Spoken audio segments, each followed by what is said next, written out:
Chapter 21. The Road Ahead. Skippable. After Tony finished his questions, he grew anxious at Lion's hesitation and, as usual, threw himself into jokes to break the tension. Like actually becoming Superman and saving the world. What, dragging every nuclear bomb into space to get rid of them, he said. Or finding girlfriends to pass on your powerful Superman genes? Come on, spill it. You don't look confused at all. You must have some plan. Satisfy my curiosity, big brother.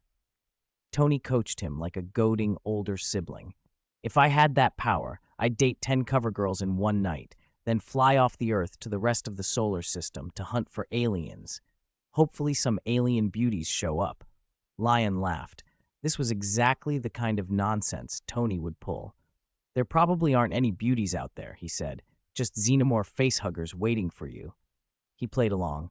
I'm a little different from you, Lion said. I don't actually have many fantasies. How I lived before is how I'll live in the future. Before, I was the second heir of Stark Industries. Wherever I went, people smiled. The whole world greeted me with goodwill. Now I'm stronger, but that won't change things. I have no reason to do bad things. Don't you agree?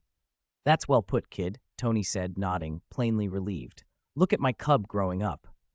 Lion inhaled and shot back. Tony, if you keep staring at me like that, I'll spank you with the slippers Pepper just bought.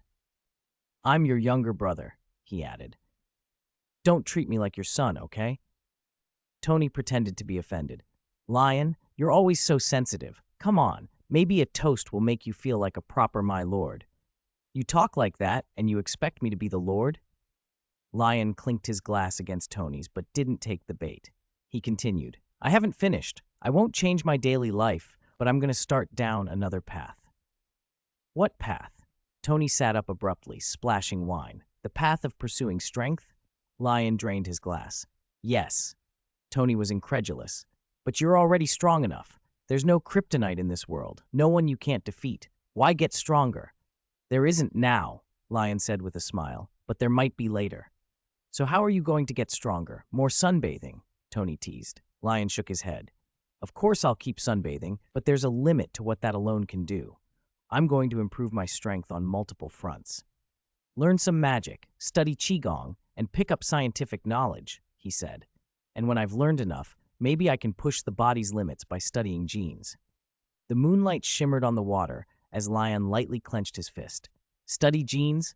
Like Captain America's super soldier serum? Tony's face fell. That stuff won't help you, will it? No, Lion said. What I want to study is my own genes. Kryptonian genes, he added, looking at Tony. Tony went pale for a moment. Are you sure? People who messed with Kryptonian genes in the comics ended up making Doomsday. He actually had read up on DC recently. That's a Kryptonian biological terror, pure slaughter. It will only destroy the world. Even Krypton couldn't control it. He sounded serious. This isn't an easy path. If Kryptonian genetics were easy to master, all super geniuses would have turned Kryptonians into gods by now. Lion, maybe you should reconsider. You don't have to study genes. There are many ways to get stronger. I can help find them. Lion shook his head. I'll try other methods, but I won't give up on working from the genetic level to fundamentally increase my strength. Tony buried his face in his hands like a parent dealing with a rebellious teen, then washed his face in the water and sighed. All right, have you thought about what happens if your research goes wrong and you become Doomsday? He pressed the point. As I said, right now, no one on Earth could stop you. You could do whatever you want. If you turn into Doomsday, what happens to Earth? Is destruction the only possible outcome? You're being extreme, Lion, Tony said, trying to steer him back. Lion fell silent, staring at Tony. Tony's comment, coming from a man who was often aggressively single-minded, struck something. Tony was the type who pushed forward without hesitation when he thought it necessary. Ultron, the Avengers' Civil War, those events had roots in Tony's aggressive drive. For such a person to call him extreme made Lion reflect. Was he chasing power without thinking of consequences? All right, Lion admitted after a long pause. Directly studying Kryptonian genes is a bit extreme. Tony relaxed visibly, relief flooding his face. Then Lion changed the subject. However, once I get some kryptonite, I'll start the research. Tony jerked. Kryptonite? Do we even have kryptonite in this world? Of course not, Lion replied, looking amused. I mean going to the DC universe to get some. Tony was baffled. To DC? Are we starting to talk about dreams now? I'm serious, Lion said, tapping his empty wine glass. I have a hunch my time-space travel ability can reach the DC universe. So when I have kryptonite, I'll give it to you. If I ever turn into Doomsday, you'll take care of me. Tony tuned out the second half completely and fixated on the rest. Let's not even get into kryptonite. Time-space travel? You can do that too? Is the DC universe real? Theoretically, maybe. Lion felt exasperated. I told you on my birthday I'd awakened both the Kryptonian bloodline and a time-space travel ability. You didn't believe me then. In truth, Tony had never accepted the full story that Lion bore Kryptonian blood. He'd thought Lion's powers were a genetic mutation that made sunbathing more effective. Only after Lion returned from that other universe displaying more abilities like Superman's did Tony start to accept it. But Lion's travel ability, the one he'd mentioned at the beginning, had long slipped from Tony's mind. Chapter 22, 3 Things. Ah, I remember now. Tony feigned a sudden realization. So you can travel to other worlds? Yeah. Leon ignored the act. The man had simply forgotten. You're a genius. You just proved the theory of parallel worlds. Tony, surprised at first, then suddenly earnest. If you can travel between worlds, you've got to take me with you. And if you go looking for kryptonite, you have to take me too. Knowing he couldn't talk Leon out of it, Tony decided to tag along. At least if kryptonite turns you into a normal guy, I can kick you a few times. Leon was used to Tony's awkward shows of concern. After a beat, he didn't refuse outright. We'll see. All right, let's put power hunting aside for now. Seeing Tony open his mouth, Leon changed the subject. Let's go back inside. There are things I've wanted to do for a long time. We need to talk about them. Half an hour later, they sat around the workbench in the lab. Tony, still in a bathrobe, listened as Leon spoke. His expression grew more serious with every sentence. I only want to do 3 things now that I'm back. Leon held up 3 fingers, like a man listing off targets. First, deal with Obadiah. Tony nodded. That one's done. I kept telling you he was rotten. Second, take care of the 10 rings. They kidnapped you. I'll help you take them out. I'll start tomorrow. And third, find out the truth about our parents' deaths. The first 2 were acceptable, but the third made Tony fidget. The truth? What truth? They didn't die in a car accident? Leon couldn't say he already suspected the killer was the Winter Soldier. He had no proof and didn't want to point at one target alone. I've always had doubts. He clasped his hands and rested his chin on them, looking solemn. If it really was an accident, why did I, the smallest and most vulnerable one, survive while they died? Leon, that's because the car caught fire and they couldn't get out. You were thrown clear, and your neck was wrapped in a baby blanket twice. Tony's mind moved quickly, but under it all there was a small, hungry hope. Someone else thinking the same thing. For years, he'd almost wanted someone to tell him, your parents' death wasn't an accident. That would give him a reason to go after whoever did it, a way to justify the anger buried beneath his playboy act. Leon went on. On the surface, yes, that's how it looked. But there's another possibility. He stared at Tony. That infant should have died. The cloth around his neck should have been enough. The killer staged the scene and left, not realizing the child carried Kryptonian blood. When Leon first wondered why he'd survived, he couldn't imagine a killing machine making a mistake. It wasn't until his Kryptonian bloodline awakened that he understood it wasn't an error by the Winter Soldier that saved him. It was the tenacious vitality of the blood hidden in his body. Even unawakened, it gave him a resilience nobody expected. Leon's words hit Tony like lightning. You mean? Back then I thought it was baseless, Leon admitted. Everyone concluded it was an accident. But after I awakened my superbrain, I realized that guess might actually be true. Memories from the accident didn't survive in detail, but traces remained in my subconscious. It was true that after his superbrain developed, Leon had faint, fragmentary impressions from before he was a year old. Human memory is odd. Full memories require certain neural development. He couldn't pull up full scenes from that time, only glimpses. Still, in a world with strange forces, who knew what could be recovered later? In the days since I returned, Leon continued, I've been investigating. I found something. Tony, the killer is one of theirs. Who are they? Tony's voice was cold now. Hydra. Leon didn't hesitate. Tony recoiled. Impossible. Hydra's dead. That's history. They're not gone. Not really. Leon had been through classified files, secret department reports. They've resurfaced. After World War II, during Operation Paperclip, some scientists from the remains of Hydra were recruited into American programs. Those people never lost their loyalties. Tony put the pieces together. So they embedded themselves in S-Healed and brought Hydra back from the inside? That's it, Leon nodded. Behind some major international organizations, there's a secret body reporting to the Security Council. It's the Strategic Homeland Intervention, Enforcement and Logistics Division, S-Healed, headquartered in New York. Its predecessor was the Strategic Scientific Reserve, founded by our father and others. Hydra used that connection to worm back in. How many Hydra members are in S-Healed now? Does the director know? Tony asked, leaning forward. Leon's next words made Tony jump to his feet again. S-Shield has tens of thousands of people, and a large portion are Hydra. The former director was Hydra. The current director isn't openly Hydra, but he's more Hydra than Hydra. Tony stared. So the agency is basically controlled by Hydra? Chapter 23, A Punch. That's not entirely accurate, Leon said, tapping his ear. From what I've dug up these past few days, the top brass at S-Shield are still clean for the moment. The Hydra presence is limited to core members and a few elites. Only core members and elites? Tony was momentarily speechless. How is that any better? The organization my father built was practically handed over to the enemy by a bunch of clowns. He paced by the workbench. No, Leon, this is our problem now. We have to fix what the old man left behind. We have to dismantle them. I agree, Leon said without hesitation. I can't stand an organization that's weak but constantly imagines itself the world's savior. Besides, Tony muttered, this fits my revenge plan perfectly.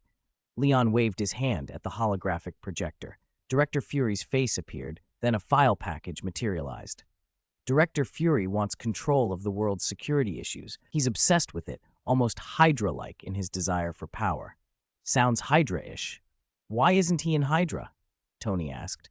Maybe his predecessor thought he'd be a threat if he joined, Leon shrugged. He brought up another file. This is the list of Hydra agents embedded in S-Shield.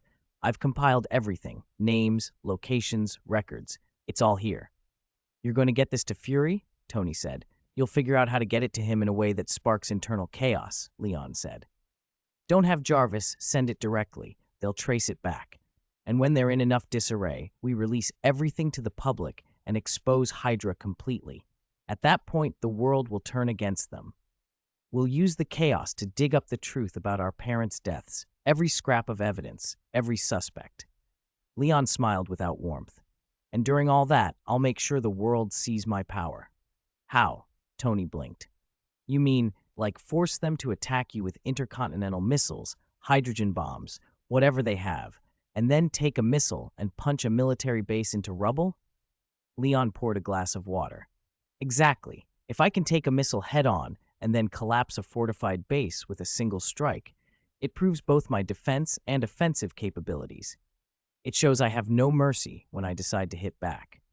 Presumably after that, even if you stroll around in a Superman suit, nobody will dare provoke you, Tony said.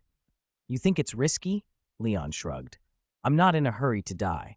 I'll only act when I'm confident. If I can't tank a missile, I'll dodge it. He reached behind him and lifted a box. I need to get stronger first. Tony, look at this suit I made. He opened the box and pulled out a suit woven in gold, blue, and red. It wasn't the old school underwear over tights. Look, this was all dark blue with a gold inverted pentagon around a stylized S on the chest and a red cape anchored at the shoulders. Kevlar weave, Leon said. Bulletproof, flexible, and it looks good.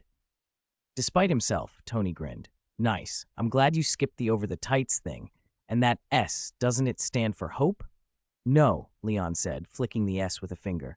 Now it stands for Stark. Starting tomorrow, I'm wearing this and going to Afghanistan to take out the 10 rings. From now on, I'll be Superman. You forgot me, Tony shot back, grabbing Leon's arm. I'm coming too. This is my mess. I want to fix it myself. But you still have to follow through with our plan, Leon reminded him, pointing at the projection. You'll want to know what really happened to your parents. Tony shook his head.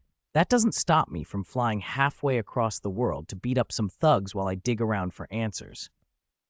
He'd been tracking the 10 rings for days. Their network spread from Afghanistan across the Middle East. The people under their thumb suffered constant extortion and violence. Even if Leon hadn't brought it up, Tony would have made dismantling them a priority.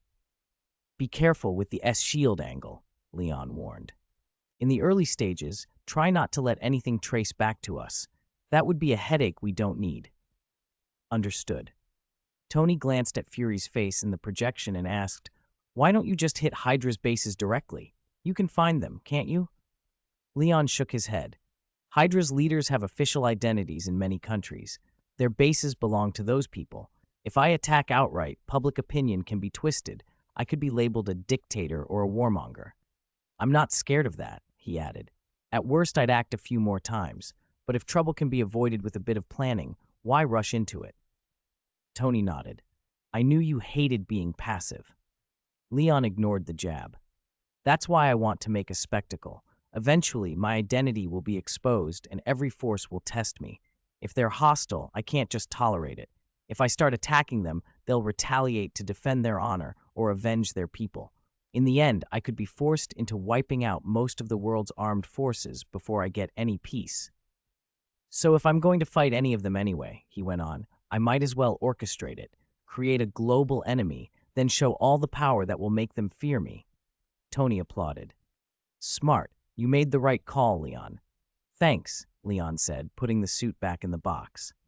I just don't like being bothered in my normal life. He tucked the box under his arm. That's the plan. I've laid it all out for you. You can relax now, right? Tony smiled. I wasn't exactly losing sleep. He cocked his head. One more thing, though. Why play Superman? With that cape and color scheme, you look a bit like a pajama kid. Forgive me, but are you trying to be some kind of superhero? No, Leon said, heading for the door, box in hand. I like the idea of him, but I'm not going to be some do-gooder. Maybe I'll step in when I see clear injustice, but doing good and saving the world on purpose? I'd rather not. Tony called after him. Shame. I already came up with a team name, Super Iron Brothers. Thoughts? Leon's voice echoed down the hallway. Childish. It sounds like two kindergarten kids. Chapter 24. Tomorrow, the bad guys will disappear. A new day dawned. After the rain, the sun shone over the world, and Leon began his journey to the battlefield. It was his second time flying to Afghanistan, so he knew the route well. In a few minutes, he passed higher than a dozen Boeing airliners. He hovered above the clouds, looking down at the clear blue world below. His eyes flicked, locking on targets with precision sharper than any radar. It was already night over Afghanistan. Most 10 Rings gang bases had started curfews and were preparing to rest, but there were always a few deranged fighters who harassed civilians as darkness deepened. Leon's first targets were precisely those. You first, he said and dived. He spotted 2 armed men violently kicking in a civilian's door. He tipped his body and plummeted. Wrapped in his biofield, Leon descended like a silent god of death. He landed without a sound. The ground under his feet cracked in a spiderweb pattern and radiated out with a dull thud. The 2 men, startled, spun around with their guns. They cursed when they saw his strange uniform and advanced on him. Dari? Are you Iranian or Tajik? Leon asked in Dari. In the past days, he'd learned most of Earth's official languages and could make sense of the curses spilling from their mouths. The 2 remained indifferent and brazenly tried to point their barrels at his forehead. Leon shook his head. It seems you don't want to talk. Then farewell. He reached out with both hands, gripped their necks like shadowy clamps, lifted them, and twisted. 2 crisp snaps, and the men slumped, dead. Leon dropped their bodies casually and turned to leave. But then he remembered the family huddled inside the house, silent with terror. He glanced back. It was a typical Pashtun family. The old father had a full beard, sunken eyes, yellowed skin, and cracked lips. A mother and 2 daughters wore long robes of brown and orange, a regional style. They trembled and pressed the younger girls into their embrace. You don't need to worry about consequences for these 2 dying here, Leon said in Pashto. It's late. Go back to sleep. By morning, all the nearby terrorist groups will be gone. As he prepared to leave, a small voice called from inside. Leon turned. A 7 or 8-year-old girl, half covered by her mother's hand, had wrenched it away to look at him. "Are you Superman?" she asked, timid. Leon, wearing a self-made uniform with a red cape and appearing at just the right moment, able to fly, did look the part. He hesitated a beat. He hadn't expected Hollywood's cultural exports to be this pervasive even here. A few years ago, before the Americans left, there must have been movies and stories everywhere. "I'm not," he said with a smile, "but it's fine if you call me that." He crouched down so he was at the girl's level. "What's your name?" "Shafika Mazari." "All right, Shafika. Go back to your room now. Lie down on your bed and have a nice dream. When you wake up tomorrow morning, all the bad guys will be gone, okay?" The girl blinked, then, growing braver, asked, "Are you leaving, Superman?" Leon tapped her forehead gently with his finger. "Next time, don't talk to strangers, and listen to your mother." He stood, stepped back, and shot up into the clouds. The family ran into the yard and watched the dark sky, filled with awe. "Allah bless. Was that really Superman?" the old father murmured, hands lifted in prayer. For the first time in a long while, they felt hopeful about tomorrow. Leon moved fast. He cleared out the terrorists harassing civilians across the region, each encounter a blink of violence. He'd appear, deliver a decisive blow, and leave. The whole sweep took no more than 10 minutes. After dealing with the small fry, he turned to the bases. A conventional strategy would be to attack smaller bases first, wear the enemy down, then take the strongholds. Leon wouldn't bother with that. His first stop was the 10 Rings' largest base. He flew low through the clouds, his cape flapping in the high-altitude wind. From above, he counted over 70 patrolling guards. With his X-ray vision, he could see more than 4,000 fighters sleeping inside the camp. In a tent, he also spotted a Jericho missile, a high-power weapon Tony Stark had developed not long ago, a single round powerful enough to level a small mountain. "How can there be Jericho missiles here? Tony, oh Tony, you really are aiding evil," Leon muttered to himself.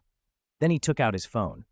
"Jarvis," he said, "record everything I see and send it to Tony after the battle, especially any Stark weaponry. Show him every detail." "Camera equipment activated, Master Leon," Jarvis replied through the phone. Leon nodded and began to descend. The battle has begun. This time he made no effort to hide. He plummeted into the 10 Rings camp like a meteor, so fast the air ignited around him in a fiery glow. Boom! A deafening crash reverberated through the camp. Alarms screamed, shouts rose, and fighters scrambled. Leon planted himself in the center of the camp and began to act. For every enemy that materialized, he answered with heat vision. Before many men could even mount a coordinated defense, half the camp lay dead from sudden, precise strikes. Those who were only just waking up and realized what was happening panicked and fled, screaming, "Monster!" Some were cut down by their own side's panicked fire. Others cowered behind tents and vehicles, pulling out grenades, rocket launchers, armored vehicle missiles, and yes, the Jericho missile, preparing to unleash a concentrated volley to try to obliterate the invader. The night boiled with panic and thunderous weapons as the 10 Rings fought desperately to stop the man in the cape. Tomorrow, Leon thought, tomorrow the bad guys will disappear. Chapter 25. He is simply a god. Leon saw every move the terrorists made with perfect clarity, but instead of reacting right away, he held his position and waited. Soon the camp opened up with a hail of explosives, grenades, and truck-mounted rockets. Leon stayed perfectly still, ending one volley with a sweep of heat vision. Only when the vehicle-mounted rockets ignited did he launch into the air. "Jarvis, are there any satellites overhead right now?" "Young Master Leon, a U.S. military satellite is currently monitoring Afghanistan," Jarvis replied at once and began to analyze the situation. "It responds immediately to conflicts of medium scale and above. And 700 meters from here, there's a local reporter filming covertly." "A reporter? A war correspondent?" Leon puffed out the golden S on his chest and nodded. "Looks like the audience is in place. How could Superman's first battle go unnoticed?" His eyes scanned the hillside and immediately found the reporter. The terrorist base lay in a fold between several small hills, easy to defend, hard to assault. The man was crouched in the bushes on one of those slopes, wrapped in local attire with strong ethnic patterns. His beard was half black and half white. He was clearly middle-aged. This was the kind of local reporter who had seen Afghanistan in peace and in the darkest days after the invasion, who had witnessed the worst displacements and atrocities. They hated groups like the Ten Rings even more and feared little. They risked their lives to expose terrorists in hopes of bringing peace to their homeland. Is that Superman? The reporter had spotted the figure hovering in the distance. Red cape, broad shoulders, the movie-perfect jawline. The image was unforgettable, even if the memory didn't have perfect detail. Could Superman really exist in this world? Was he here to deal with the terrorists below? The thought seemed absurd, yet the footage on the reporter's camera, Superman facing 1,000 soldiers alone, was undeniable. True or not, if he can save this country, I'll give every penny I have for the rest of my life to support DC Comics and Warner Bros. The reporter muttered through clenched teeth, half joking. A flare lit up the camp, followed by a blast of fire and 6 2 to 3 meter rockets launching into the sky. Rockets! This is bad, the reporter cried, eyes wide with fear. Superman, get out of the way. But Leon didn't retreat. He surged forward, phone in one hand, other fist cocked, and met the rockets like an arrow. One by one, the rockets detonated on impact. The explosions were deafening, smoke filled the air, flames lit the trees, and shockwaves bent the branches. The reporter's turban blew off, exposing sun-bleached hair tangled by the blast. He stared at the rising smoke, chest tight. Under the direct impact of 6 rockets, no one could survive, let alone remain intact. But these were the man they'd called Superman. The bullets earlier hadn't even scratched him, and now he flew straight into the rockets. As if answering the reporter's racing thoughts, a fierce wind ripped through the smoke. In seconds, it blew the mushroom cloud aside to reveal an unscorched figure. Superman stood there with cape fluttering, utterly unharmed. Not a trace of soot marked his uniform. Allah is great. I knew it. I knew he could. The reporter leapt up, face flushed with excitement, punching the air and forgetting he'd exposed his location. He looked at Superman and felt hope materialize. For days and nights he had not waited on international agencies. He had waited for a miracle. The terrorists' reaction split.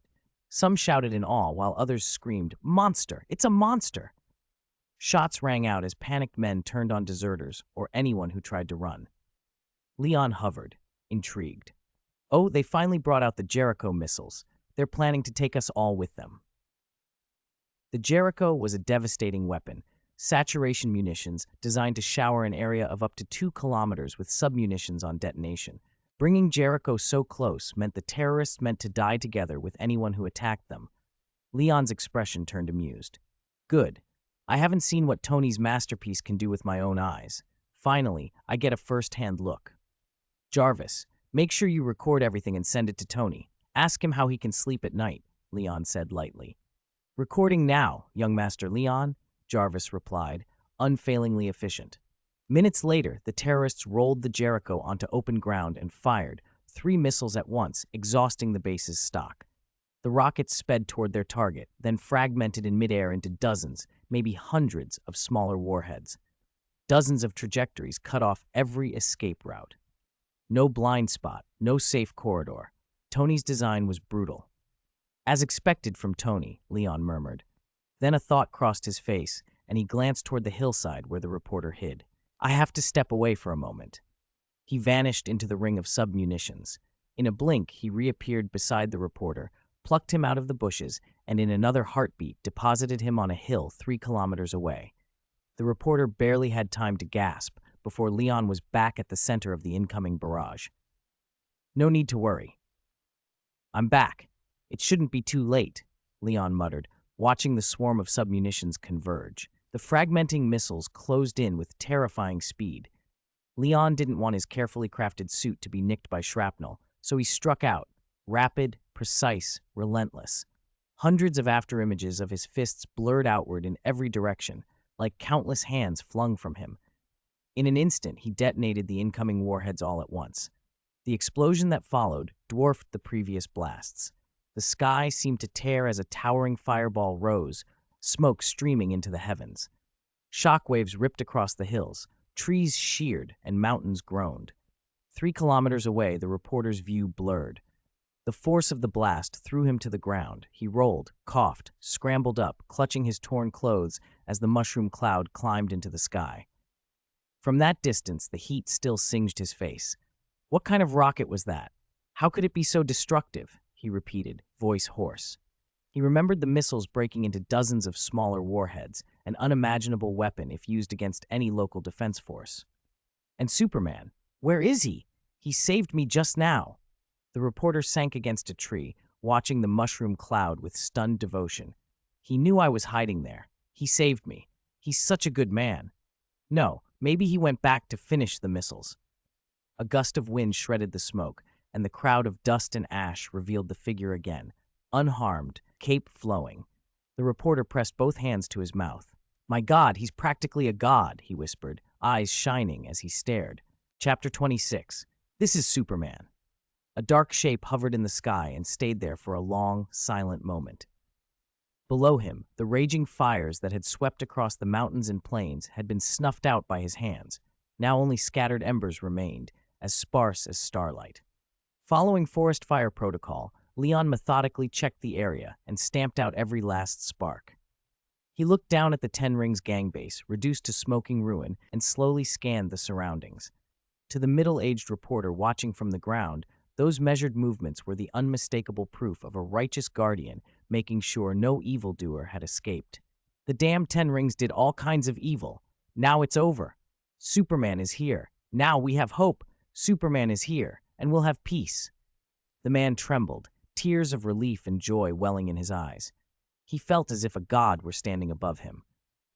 He must have come to help us. He has come to save us. He whispered, then louder. He's a messenger from Allah. No, he's Allah on earth, God made flesh. Overwhelmed, he fell to his knees and prostrated himself, weeping. Everything will be all right. Everything will finally end. Superman above. Oh, right, Superman. I must tell him there are still many Ten Rings bases in this country. The reporter scrambled, rolling toward a tree trunk for support and trying to shove himself upright to shout. When he looked up, the ocean blue suit and the blood-red cape were right before him. Superman! The reporter startled. Superman had appeared without his noticing. Thank you for your praise, Leon said with a soft smile. But I'm not God. I'm just someone who acts when I see injustice. What is your name? Filming near a terrorist camp like this. You're brave. You're a hero. The man's voice shook with admiration. No, I'm just an ordinary man. You're the hero, the reporter protested, cheeks flushed. I'm Hafizullah Abdullah. Thank you for saving me. Up close, Abdullah could finally see Superman's face clearly. Deep black eyes that felt like a beautiful night, a chiseled jaw, every feature sharp and perfect. To him, this was a flawless man worthy of worship. If I were a young girl, I'd dream of him every night, he thought. No, I'd dream of him even if I weren't. Don't be nervous, Abdullah, Leon said gently. He felt something in the man's stare that made his neck prickle. I came because I need a favor. You must have filmed what happened at the Ten Rings camp, right? Leon asked. Yes, Abdullah blurted, fumbling the camera forward with both hands. Please, take it. I filmed without permission. Please, take what's on it. That's not what I mean. Leon pushed the camera back. I want you to go home and make everything you recorded public. Bring it to the media. Under my own name? Abdullah asked, stunned. Yes. Say these are images you secretly took at the risk of your life. Tell other outlets. Tell them all foreign troops in this country must leave and abandon their invasion. Abdullah's eyes widened. Are you declaring war on the United States? Not a declaration of war. Think of it as a post-war declaration. Leon turned his face aside, then nodded to the reporter. He lifted off the ground and slipped into the clouds. Goodbye. I'll remember you, brave man. Abdullah watched the figure vanish into the night sky and unconsciously lifted his hands in prayer. Superman above. It's like a Holy Spirit, a savior. He has a pair of... Wait, I seem to have forgotten what he looks like. Jarvis, send all that battle footage to Tony, Leon said into the air as soon as he was free of the desert night and back in contact. On the other end, Jarvis acknowledged. Very well, young Master Leon. I will transmit the video data to Los Angeles now. If Mr. Stark is asleep, shall I provide a wake-up service as well? Yes, do that if necessary. Leon set his next target in the clouds. And check the local time for me, Jarvis. It's 9:47 p.m. local time. Then let's pick up the pace. Try to clear all the 10 rings bases before 11, and after that, we'll visit the Eagles base. Young Master Leon, are you going to attack the U.S. base? Shall I inform Mr. Stark in advance? No need. As a taxpayer, I refuse to let those rednecks up there use my money to do harm everywhere. I think it's justified to set things right. Besides, if I make a name for myself now, it will make it easier when I move against Hydra later. You are truly thoughtful. Jarvis transmitted the footage onward. On the other side of the ocean, S-Shield headquarters stirred. Director, you need to see this, Agent Coulson said, placing a tablet on his superior's desk, his usually genial face suddenly grave. The director turned, a broad, one-eyed black man whose reputation for calm command filled the room. When Coulson spoke, the director, Nick Fury, slowly rotated in his chair and looked down at the screen. What is it, Coulson? Fury asked. The largest 10 rings base in Afghanistan has been wiped out. Fury glanced at the footage and his composed mask cracked. Who did it? He hissed, then suddenly louder. Motherfucker. On the tablet, a composed, almost arrogant figure dealt with a hail of grenades with a concentrated heat beam, casually ending the threat. Coulson fast-forwarded. The footage showed the same man absorbing the blast of a Jericho missile and calmly walking through the smoke without a scratch. Fury's expression turned to stunned fury and bewilderment. When did someone this powerful appear on Earth? Why hadn't he been notified? Who is he? Have you identified him? Fury reached for the pager he used to contact Captain Marvel. If anyone could answer this mystery, it would be her. Coulson's voice dropped to an unprecedented seriousness. This is Superman, Director. Superman? Who is that? Nick Fury's eyes narrowed, then widened into outright confusion. Director, Superman is a superhero from DC Comics, Coulson said, rattling off details like a collector listing pieces. He has super strength, super speed. Wait, you're telling me this is a character from a comic book? One of those caped guys who wears tights and saves the world? Fury's tone was equal parts incredulous and angry. To be precise, Superman doesn't hide his face, Coulson corrected. He has a biofield that prevents people from remembering or photographing his true identity. Fury leaned in to scrutinize the satellite feed. It's true, there are no facial details. You know him well? I'm a fan of Superman, and Captain America too, Coulson admitted, brightening. So what do we do about him? Fury folded his hands and leaned back. He seems intent on keeping his identity secret. According to the comics, he stands for justice and won't tolerate unjust violence. Maybe we can reach out. That's fiction, Coulson. Fury's patience snapped. In reality, this is an imitator. Right now, he's committing violence. That may be true. The Superman in the comics doesn't kill. He lives by a no-kill rule, unlike some other heroes. Enough about your comics. Fury slammed his hand on the table. Take Barton and go to Afghanistan. Find out who this guy is and what he's doing. Yes, Director. Coulson rose and left, finishing his report as he went. Fury called after him, almost under his breath, and send me a set of Superman comics. At the military command center, the mood was worse. Unlike Fury, who had some grasp of superhuman possibilities, the generals were flailing. Rhodes, a colonel in the weapons research department, was first to insist the figure in the video was a living person, not a weapon system. A missile unit major argued that if a Jericho missile couldn't stop him, only a nuclear strike might. A Navy captain said they couldn't handle somebody who could fly like that. An Air Force lieutenant colonel warned that fast, small targets are nearly impossible to lock on. The meeting felt increasingly frantic until General Ross slammed his palm on the table and made a decision. Ignore him for now, maintain vigilant monitoring, and if he shows no hostility, attempt to negotiate. Ideally, they wanted to recruit him to cooperate in developing a super soldier for the U.S. The meeting broke up with an odd mixture of resignation and preparation. Meeting adjourned. Prepare for all contingencies, Ross ordered. Meanwhile, on the Los Angeles coast at Stark Manor, the morning was calm and indulgent until Jarvis woke Tony with a blaring Swana recording Leon had made. God, Jarvis, what are you doing? Tony scrambled up from the floor, his blanket twisted around him after the sudden blast had toppled him off the bed.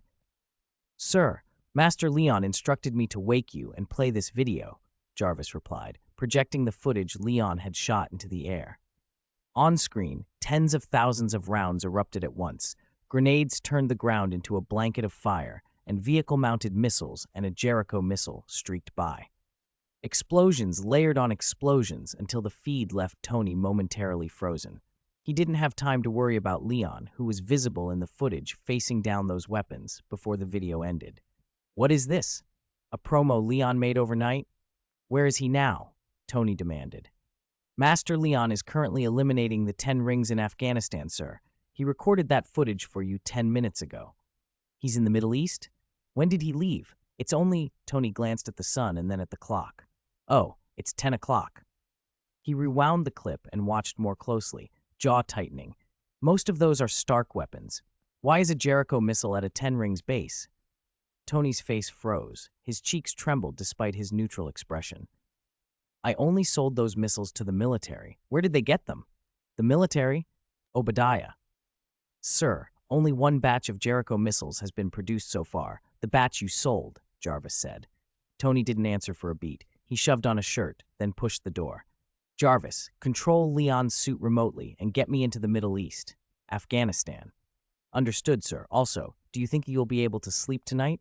"Why?" Tony frowned. "Master Leon asked me to inquire and to report the answer to him." Tony opened his mouth, thought better of it, and then smirked into a slow exhale. "Tell him, if I can't sleep, I'll make sure he can't either." He spread his arms and the Mark III armor sealed around him. "Suit up, Jarvis. Follow me." The Mark III took off, trailed by the Super Mark I, so named by Leon himself, the name a small act of provocation from the kid. Los Angeles morning was Afghanistan night. The sky over the Afghan countryside was lit by a relentless, strobing fire. From above, it would have looked like rows of candles flaring up and snuffing out, tracing a path from northeast to southwest until finally the light died away. Leon watched the last 10 rings base burn, smoke curling into the sky. "What's the time, Jarvis?" he asked, studying the ruined compound. 11:08 p.m. local time. He checked his own clock, calculating. It had taken longer than expected, 8 minutes off their plan. Whenever he saw 10 rings launch a missile, Leon admitted to himself he liked to wait. Wait until the missile cleared the launcher, then blow it up in mid-flight before it ever reached its target. The effect was as much psychological as tactical. Kill their capability and terrify the men who thought they were untouchable. He enjoyed the way panic spread, the way hardened thugs suddenly ran and sobbed and blew snot and tears, and the little speech he gave them afterward. "Is this all your methods? Truly disappointing." It was excessive, and he knew it, but it felt good. "After we clear the 10 rings in this country," he told Jarvis, "next are the U.S. bases. What do you plan to do, young master?" "Show strength and destroy the weapons. The orders come from above. Most soldiers are just following them. They're not the ones who want war." "Your choices are always wise," Jarvis replied. "Sir, Mr. Stark has entered Afghan airspace and is attempting to make contact. Shall I connect you?" Leon looked up at the sky, at the distant streak of an incoming aircraft. Around him, fires hissed and the night quivered with the aftershocks of detonations. He answered without turning away from the ruined base. "Connect him." Chapter 28, Frozen Base. "Refuse for now.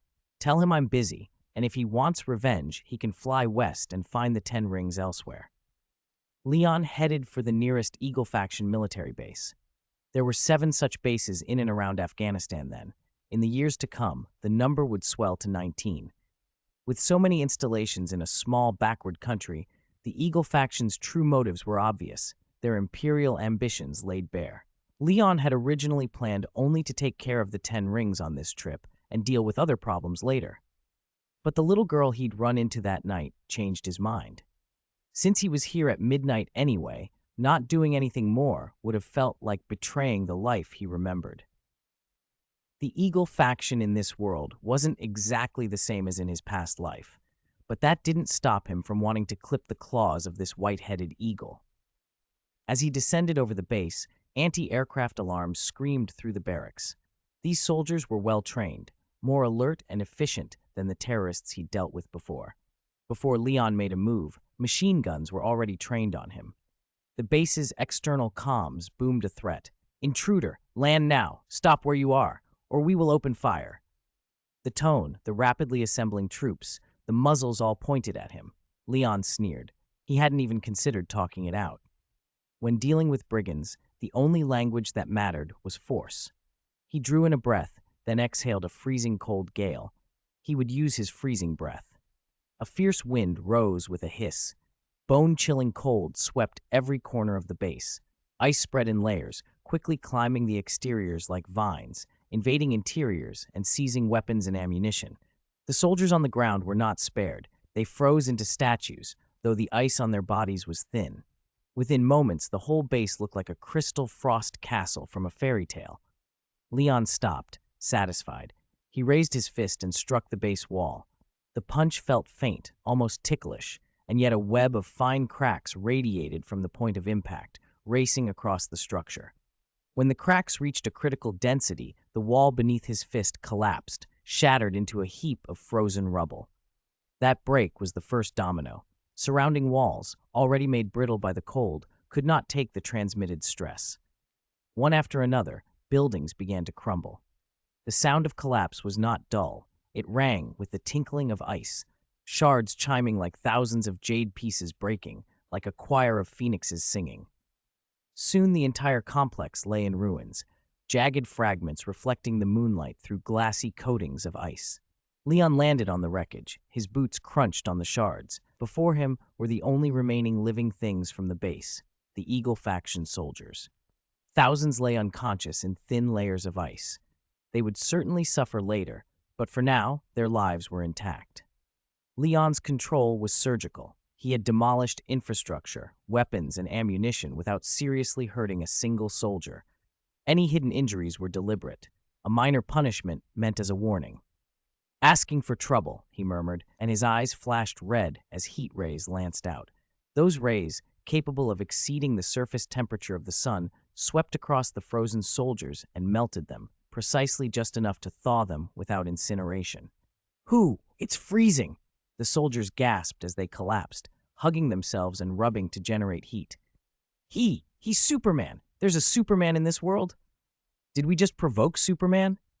They stared up at Leon, standing atop the ruins, silent and fearful. Even the lieutenants with 3-bar epaulets dared not speak. "Withdraw from Asia within a week," Leon said, voice cold and commanding. "Do it, or I'll come back. Don't say I didn't warn you." The ice beneath his feet threw back a ghostly blue sheen under the moon. To every soldier there, Leon was a hanging blade, ready to fall. No one answered. No one moved. He didn't wait. Having left his warning, he rose and departed. Those soldiers and mid-level officers couldn't authorize a withdrawal, but this demonstration might make the Eagle faction hesitate. To settle things entirely, he still had to handle Hydra and survive a nuclear strike later. Next target, 26 kilometers east. Resolve it in under a minute, Leon said to himself and accelerated. From the moment he'd flown above the base until it lay in ruins, less than 3 minutes had passed. He planned to hit every Eagle faction base before the satellites above could react. Indeed, during the past hour, more and more satellites had begun to monitor him. First 2 high-precision Eagle faction satellites, then one from the neighboring Rabbit faction, and slowly a cluster from the 5 permanent members of the UN Security Council gathered overhead. Leon didn't mind. He would have preferred it broadcast live, let the people long oppressed by the Eagle faction see how he dismantled their bases. Meanwhile, Tony was racing to the scene. "Jarvis, what do you mean Leon didn't take my call and went off to mess with their base on his own?" Tony flew, gritting his teeth. "That was supposed to be my job." "Sir, do you mean you intended to attack the Eagle faction base as well?" Jarvis asked. "Attack? That's the wrong word. I was going to help them relieve their anxiety about excess ammunition," Tony scoffed. "The kid always steals my thunder." "I'm going to demand an explanation," Tony continued, voice tight. "The Eagle faction handed Jericho over to a terrorist organization without consulting anyone. Why did he do it?" Chapter 29, Tony's Last Stubbornness. "Perhaps it was for a girl, sir," Jarvis said considerately. "If it was for a girl, that explains it. The boy's a gentleman around girls." "Wait, what did you say? A girl?" Tony exclaimed, suddenly alert. Could one of his exes have been kidnapped by the Eagle faction? Or did a local girl he knew get bullied by the Eagle faction? He leaned forward, interest piqued. It was a local girl, and you could say she suffered harassment from the Eagle faction, Jarvis replied. Tony's eyes widened. Tell me about her. When I get back, I'll tell Pepper. The parental gossiper in him bloomed. Searching now. Shafika Mazari, 7 years old, born in Kabul, Afghanistan. 7, wait, how old? Tony asked. 7 years old. Is there a problem, sir? Tony fell silent for a beat. Then, guilty. You didn't tell Leon he was committing a crime? Sir, Jarvis said calmly, although Master Leon killed 2 terrorists while escorting the Mazari family away from Ten Rings harassment, that's an act of bravery, not a crime. Oh, Tony said. So he didn't do anything untoward. He took pity on the girl and attacked the Eagle faction base because of it? A flush of shame colored Tony's face as he chastised his own brain for leaping to sordid conclusions. After years in a world of fame and fortune, everything took on a certain shading. Apparently, he'd have to stop the drinking and gambling. Right. Any other theory? Jarvis asked, puzzled. Tony coughed. No, that actually makes sense. Jarvis, plot a course to Leon's current location. Apologies, sir. Master Leon's current speed exceeds Mach 20, so his position is difficult to fix. He's moving that fast? Then plot to where he's going. Understood. 5 minutes later, Tony was over what had been an Eagle faction garrison. The ruins below were glazed with ice. A cluster of soldiers huddled under wool blankets, shivering and waiting to be evacuated. Tony hovered, silent. Jarvis, you said Leon was here? This was Master Leon's destination 5 minutes ago. He left 3 minutes ago. You should have told me sooner, Tony complained. Now we go to his next destination. No, his final destination. Tony ground his teeth. So he plans to destroy every base. Fine. Let's get to his targets before him and deal with them ourselves. He knew what Leon's plan had been. Pull the rug out from under the Eagle faction by smashing their garrisons. Even without killing every soldier, wiping out the bases they'd spent years building would force a retreat. It matched Tony's objectives, though Tony had intended only to sabotage weapons and ammo, a smaller, surgical approach compared to Leon's scorched earth tactic. Tony couldn't help but feel slighted. Sir, navigating now, Jarvis observed. You sound displeased. Master Leon avenged you by eliminating Ten Rings bases and helped you vent by taking out Eagle faction installations. Isn't that good? Of course it's good. It almost moved me to tears, Tony said, chest tight. But I feel stifled, Jarvis. Analyze. Stifled refers to the inability to express negative emotions because of an unfavorable situation. That's it. He left me no enemy to fight. It feels like he's treating me like a child. I don't see the problem. Legally, you are Master Leon's older brother. That's the problem. I'm supposed to be the one protecting him, doing the taking care of business. Accelerate, Jarvis. We have to reach the last base before Leon. Yes, sir. Tony made speed and confidence sound like determination. But when he reached the final Eagle faction outpost, it was already a frozen ruin. His battle plans and swagger cooled faster than the shivering soldiers below. Jarvis, where is he? Tony asked, voice blank. He is above you, sir. Above me? Tony looked up and saw Leon descending, cape fluttering. Leon landed with that easy, teasing smile. Tony, you finally showed, he said. I thought you might wait until I'd had a nap. Tony was incandescent. Still talking about naps? Jarvis woke me up and I rushed over. You barreled through like a train and left not a single enemy for me. Leon spread his hands. I told Jarvis to tell you, if you want revenge, go west. There are plenty more Ten Rings members in the Middle East. Is that the same? Tony demanded, baited. What's the difference? Leon shrugged. They're all Ten Rings. They don't wear any special mark. They're all guilty. He glanced at the mark eye suit Jarvis had under remote control nearby. But you're serious this time. You even brought my armor. Planning a long fight? A long fight where the enemies are either dead or frozen? Tony shot back, fiery. I'm heading west now. The Ten Rings there are my responsibility. Even though Leon had already stabilized the situation in Afghanistan, Tony still wanted to do his part. He couldn't undo the harm he had caused the world in the past, but he could try to make amends, even if it was as much to soothe his own guilt as to help others. All right, Leon said. I'll leave the West to you. I won't interfere, for now. He checked his watch and added with a smirk, but mind the time, Tony. I'll have lunch ready at home when you come back. Then you better prepare dinner, Tony shot back. He was ready to fight the Ten Rings all day. Leon was about to answer when he glanced up. His eyes cut through the clouds to a cluster of satellites streaking across the sky hundreds of kilometers up. They caught up quickly, he said, softly. He called up to Tony. Tony, my Superman identity is under surveillance by several countries right now. Don't contact me while I'm in uniform. Don't give them anything to be suspicious about. Already heading west, Tony waved back to show he got the message and sped off toward a new horizon. Chapter 30. Prediction Experiment. It was almost 1 p.m. Los Angeles time when Leon shook a cluster of satellites from his trail and returned home. He made a simple lunch of fried eggs with pasta.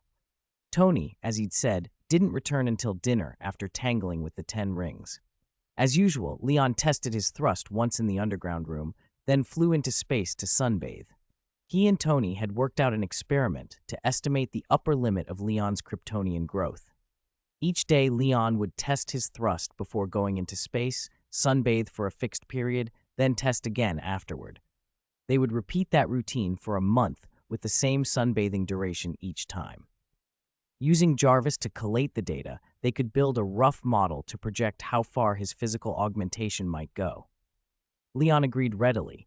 The plan was simple, and the sunbathing itself was the best part of his day. Directly facing the sun in vacuum was like stepping into a warm spring. He could feel his blood roaring, the power in his body climbing with crystalline clarity. The surge felt like fish flooding into a newly thawed river. Based on the last few days, the rate of increase was accelerating. If training were an arc that rose and fell, Leon thought, he was still on the sharp ascent, in a frail, feverish phase of rapid strengthening. The numbers reflected it. After a few more days of sunbathing, his full-body thrust had climbed to a colossal 400,000 tons.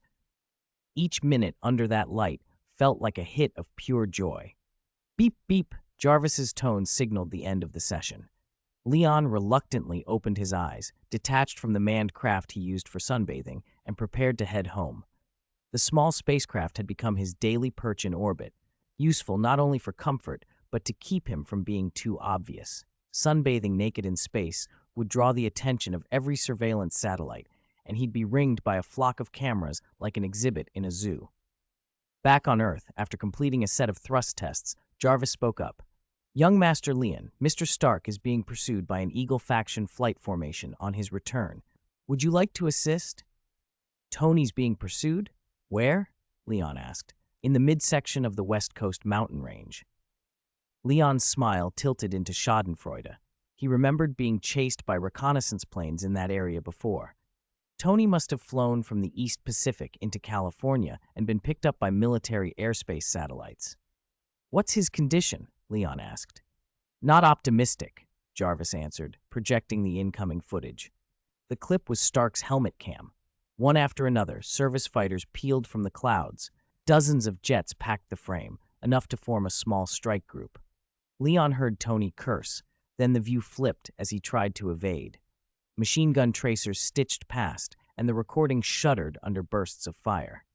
This looks like the Air Force giving him a lesson, Leon said with a raised eyebrow. He wasn't overly worried. The Mark III can top Mach 8 now. He should be able to escape, shouldn't he? Jarvis explained. Mr. Stark's suit can reach those speeds, but his body can only support burst output for a short time. If he exceeds that limit, the physical strain could cause cardiac rupture. Normally, the Mark III cruises around Mach 2, but maintaining high speeds continuously drains Mr. Stark's physical reserves. Leon chuckled. So he fought the 10 rings and burned himself out.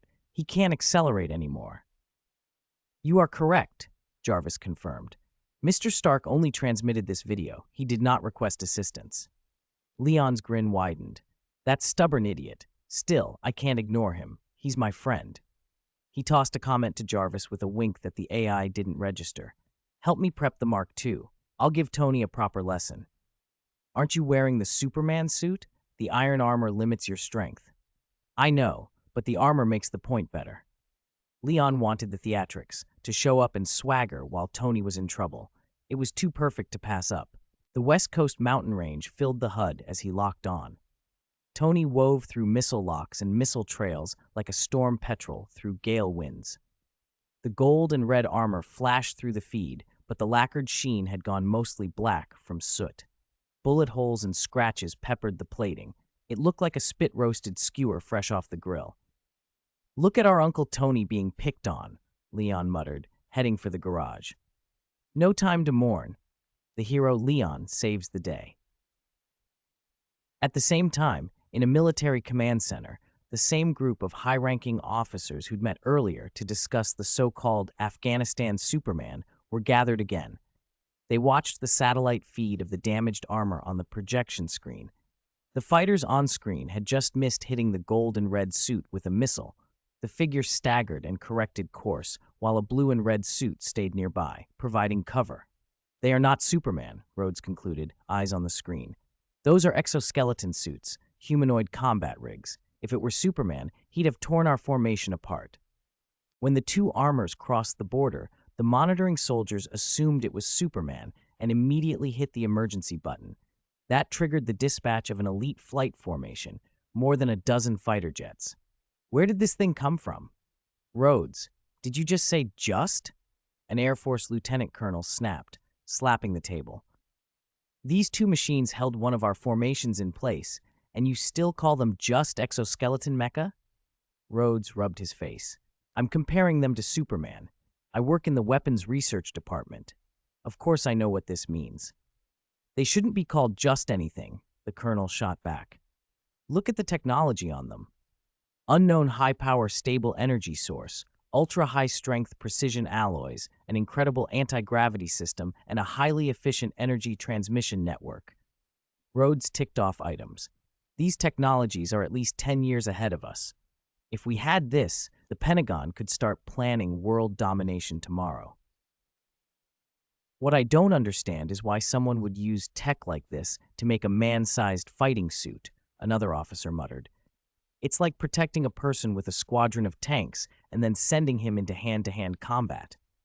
And have you noticed they haven't launched any active attacks? Maybe they're on our side." "So why don't we try to communicate with them first?" Rhodes suggested. But Lieutenant General Ross made the call himself. "Whether they're friendly or not, shoot them down first." "Wait, what's that? Another exoskeleton armor?" a colonel blurted, pointing at the projection. Everyone turned. Beside the golden-red armor, a silver-white armor had just appeared. "Damn it, they're organized. Shoot them all down." General Ross's mustache twitched. From a few kilometers away, Leon watched the two armors take fire. He accelerated and flew up beside a disheveled Tony. "Tony, I haven't seen you all day. How do you manage to look like you fell into an oil well?" Leon called. "Ah!" Tony's surprised shout came through the golden-red armor. He almost swung when he turned and saw Leon. "Leon, next time you show up, try to be less ghost-like and more human." Tony's body wobbled in the air. "Also, why are you wearing my armor?" Leon tilted his head. "Because you grabbed mine." He glanced back. More than a dozen fighter jets trailed them, a storm of bullets sweeping the sky. Dozens of flight paths blocked most escape routes. "I mean, why aren't you wearing your tight-fitting underwear?" Tony shouted, barely dodging a stream of bullets. "Have you forgotten secret identities? I can't meet people like this." Compared to Tony, Leon's evasive moves were effortless. "Mainly," he said, "I want to show you the right way to use this lump of iron." "What? You brought me a Mark Armor manual? Fantastic. I've really been needing one." Tony pouted. "But the manual doesn't cover what comes next. Watch closely. I won't use any of my own strength during this." Leon took note of every fighter jet's position and suddenly barked, "Jarvis, deploy the flaps." Whoosh! The silver-white Mark II armor opened its flaps and abruptly decelerated. Jarvis responded instantly, precise and unhesitating. The sudden slowdown sent the Mark II dropping straight into the middle of the formation. "Hey, what are you doing?" Tony cried, stunned as Leon coasted past him. The fighter pilots were equally dumbfounded, turning to see the silver-white armor glide alongside their cockpits and wave cheerfully. "Calling command. Target 3 suddenly decelerated and dropped into our formation, requesting a change of attack target," the squadron captain yelled into the radio. "Permission to engage? You must shoot it down." Headquarters ordered at once. "Attack! Attack! Attack!" The fighters split and surrounded the Mark II as if on cue. Some accelerated, some fell back, forming a ring. Panic resolved into practiced confidence. The enemy flying into their encirclement was an easy kill. Aircraft 1, lock target. Aircraft 2, lock. Missiles were launched in full salvo. Every jet let rip, using machine guns to deny any evasion space. Leon found himself surrounded by tracer fire. More than a dozen missiles thundered toward the Mark II, closing fast. Leon didn't panic. He shut down the propulsion system and fell in a controlled, horizontal parabolic arc, exactly what the pilots hadn't expected. The missiles converged and overshot. Their guidance systems punched corrections, and the salvo's coordinated speed dropped to less than a third. The odd trajectory left them sluggish and bunched. Pursue downward, the squadron turned to follow.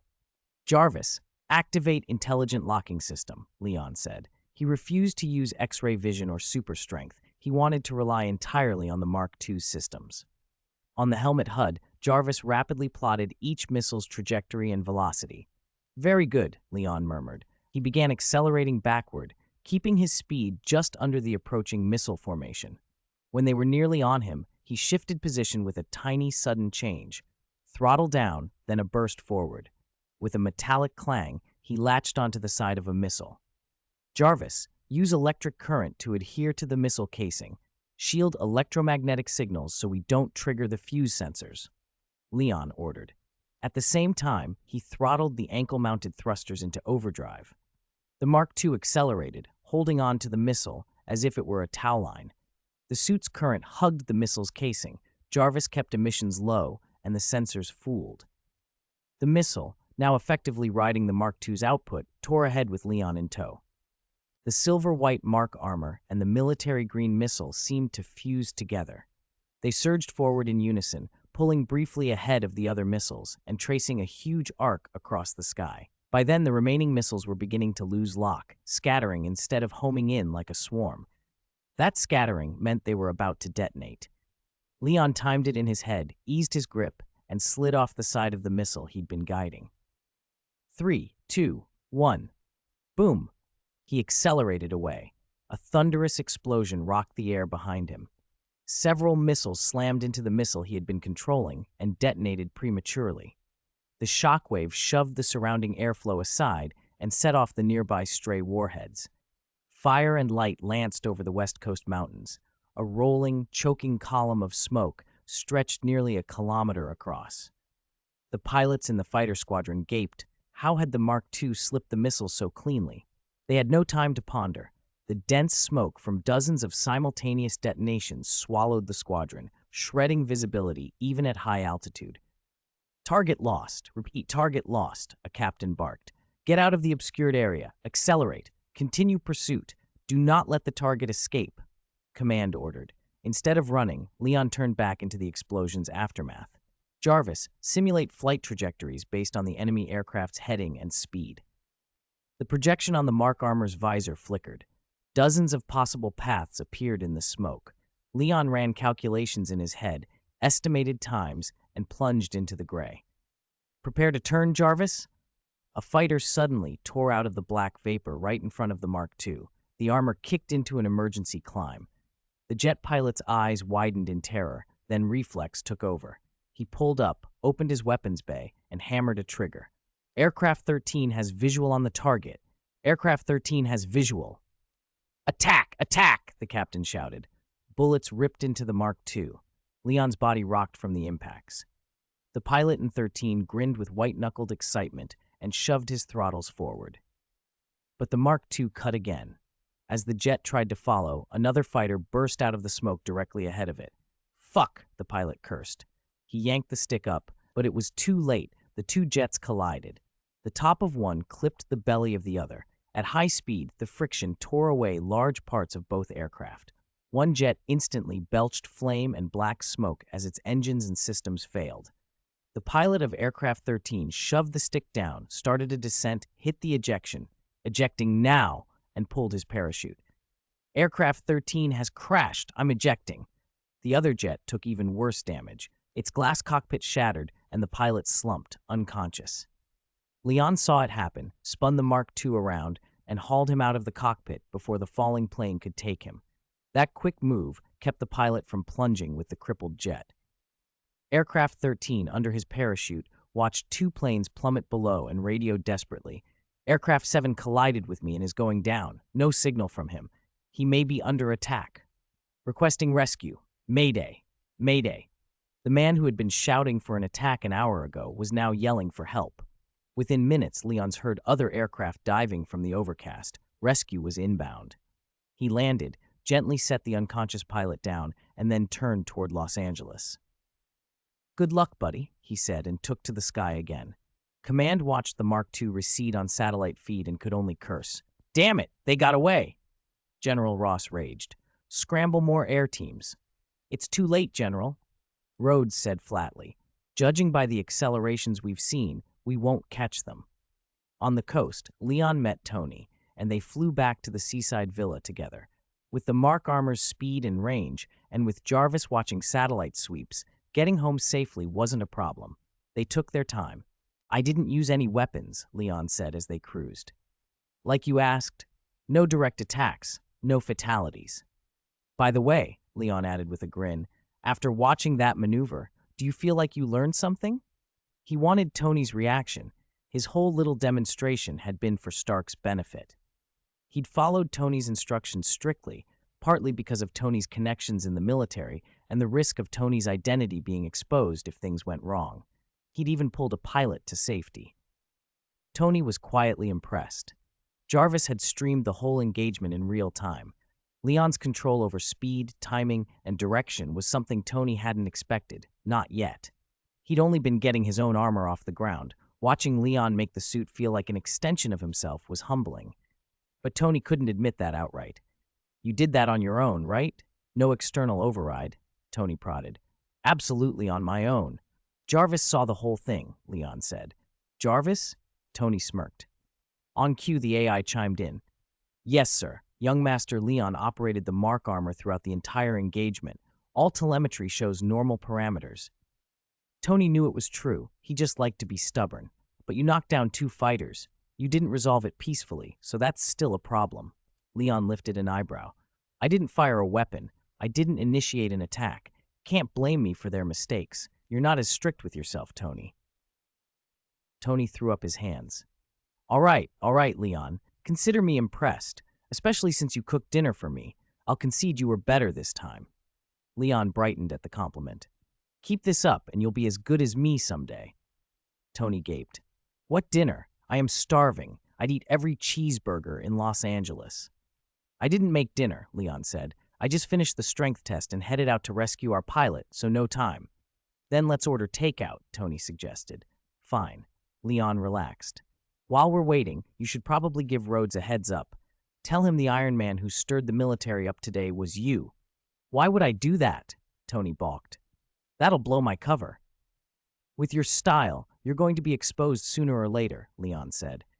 "Better to warn Rhodes so he can be ready and cover for you." "Huh, that actually makes sense," Tony admitted after a beat. "When did you get so strategic? Learning it from scheming with girls at school?" "I learned it from stopping you bringing strange women home when I was a kid," Leon shot back. "Then you really have to thank me," Tony said, voice fading into the wind as the sun dropped orange-red behind them. The sea shimmered like burning maple leaves, and in that light, 3 suits glinted together as they headed for Stark Mansion. A few days passed. The Stark household stayed calm and peaceful. Leon checked in every day, basking in the sun and waiting for the new university term to start. Tony, as usual, skipped work. Every morning he'd get up, shove buttered bread into his mouth, and head straight for the Middle East. According to him, the 10 rings, innately evil in his view, would soon be wiped out. Since he'd talked with Rhodes, the military hadn't come looking for him. Pepper, meanwhile, had come home the night before last to find Tony's armor riddled with bullet holes and was furious. As usual, there was nothing she could do about him. After her anger cooled, she went back to the steady grind of running Stark Industries and carrying its heavy responsibility. That was the rhythm of life at the Starks, mostly calm, like the sea outside the mansion, with only the occasional surge. But in the wider world, the appearance of Superman was fermenting into something bigger. Undercurrents were stirring. KNKV television reports. That morning, after his workout and finishing breakfast, Leon watched the local station. KNKV was running wall-to-wall Superman coverage. Superman has appeared in our world. That much seems beyond doubt, the female anchor said, script in hand and a sober expression on her face. Although he hasn't been seen again in the past few days, countless people have testified to his existence and are praying for his return. What he did that night changed our world. The broadcast cut to a noisy press conference. On the podium stood a middle-aged Afghan man with salt and pepper hair and a beard. Camera flashes lit the crowd below, but his eyes were fixed on the camera, sharp and bright. It was Superman, who saved our country, saved our people, he cried, raising his voice to make himself heard. That night, I was lucky enough to capture his image. He was fighting for us. He is Superman, the hope of all. He has neither origin nor destination, and nothing can be his enemy. He is our God, our Savior. The Father is in him, and he and the Father are one. Someone behind him wheeled out a large screen and began playing footage, Superman hovering in front of a missile. Look at him, how magnificent. He drove off all the jackals. We are his lambs, the man bellowed into the camera. Back in the studio, the anchor continued. The speaker is Abdullah, an Afghan war correspondent who captured Superman's first appearance. At the press conference, he declared Superman the reincarnation of the Holy Spirit. The station then ran a montage of eyewitness accounts. A little girl told a reporter with fierce conviction, 2 bad men tried to break in that night, and Superman suddenly appeared and stopped them. Her father added, Superman said the 10 rings would soon be gone, and he made it happen. Not only that, now even the Eagle faction. The sentence cut off. The rest wasn't broadcast. A boy, arms flailing, said, he fell from the sky like a shooting star. I didn't make a wish, but he killed the terrorist who was going to hurt my sister. There were many more scenes. Afghan guards saluting a photograph of Superman, villagers in a tumble-down settlement crying out his name beside rice paddies. After 5 full minutes of these clips, the broadcast returned to the studio. As more people confirm Superman's existence, we have to consider what kind of impact he'll have on society, the anchor said. Is he like the Superman from the comics, righteous, selfless, a god among men? Or is he a clumsy imitator in a costume, using the name to satisfy his own vanity? Our reporters say a number of returning soldiers were forced to abandon aid work under pressure from Superman. Whether he is a dictator or a hypocrite behind a mask, we cannot yet make a definitive judgment. Now, sociologist Francis Wyndham will give us his analysis. Leon propped his chin on his hand, watching with interest as the newly introduced scholar launched into an elaborate breakdown. Comic book archetypes, clothing, upbringing. He talked as if every inference were provable, and finished with the bizarre, highly referenced conclusion that Superman was a paranoid milk lover. The argument was so well documented that Leon almost believed it. You're watching these tedious reports again? Haven't you had enough? Tony strode down the stairs. It's all either lavish praise or biased denigration. What's the point? He tossed a rolled-up newspaper onto the table and sat next to Leon. These outlets have their political backers. They want to paint you as a villain. Leon glanced at the paper. The headline read, Mysterious Mech Man Strikes Again in the Middle East, a clumsy imitation of Superman. Tony scowled. He had been working himself to exhaustion for days, nearly wiping out the 10 rings in multiple Middle Eastern zones, and yet the media barely mentioned him. When they did, it was in a single sentence before they cut back to Superman. No wonder he was resentful. Tony didn't like doing good deeds in secret. He liked the credit. Maybe you should buy ad space, Leon suggested dryly. Get them to run a proper piece. Iron Man returns, protector of Middle Eastern civilians. How's that? Tony raised an eyebrow. Not a bad idea, but you know I'm not that vain. I'm doing this for you, Leon. Oh, please, Leon said. If you're fighting for me, you might as well bribe the media so they report the truth. Tony got up and grabbed another slice of bread. If you want, I can do that, he said around a mouthful. But is it really necessary? No, Leon said, still resting his chin on his hand. Once Hydra is gone and my strength is revealed, the media will speak for me on their own. Exactly, Tony agreed, tapping the TV screen with a finger. The media only sings the praises of whoever can make them shut up. Chapter 34, Abdullah's Videos. But I still don't understand. You were only in Afghanistan one night. How did you get so many die-hard fans? Tony waved a slice of bread in his hand. You mean followers, right? Leon said. Pretty much, especially that reporter who looked like he'd been through hell. He goes on about you being a god and a Holy Spirit on TV every day. He's a total fanatic. You mean Abdullah? I don't know what's up with him either. Maybe it's just local customs. I thought you'd brainwashed him, Tony said, making a vague gesture, like Clark in Superman, who can control people's memories. Leon grinned. I wish I had that ability. Sounds exciting. How is that exciting? Explain. You don't want me to tell you if you're already imagining things. Ahem. Where was I? Oh, right, Abdullah. He said in an interview that you saved his life. That's right. He was inside the Jericho missile's blast radius. I pulled him out and asked him to spread the video and deliver a message. So he was the one, Tony suddenly realized.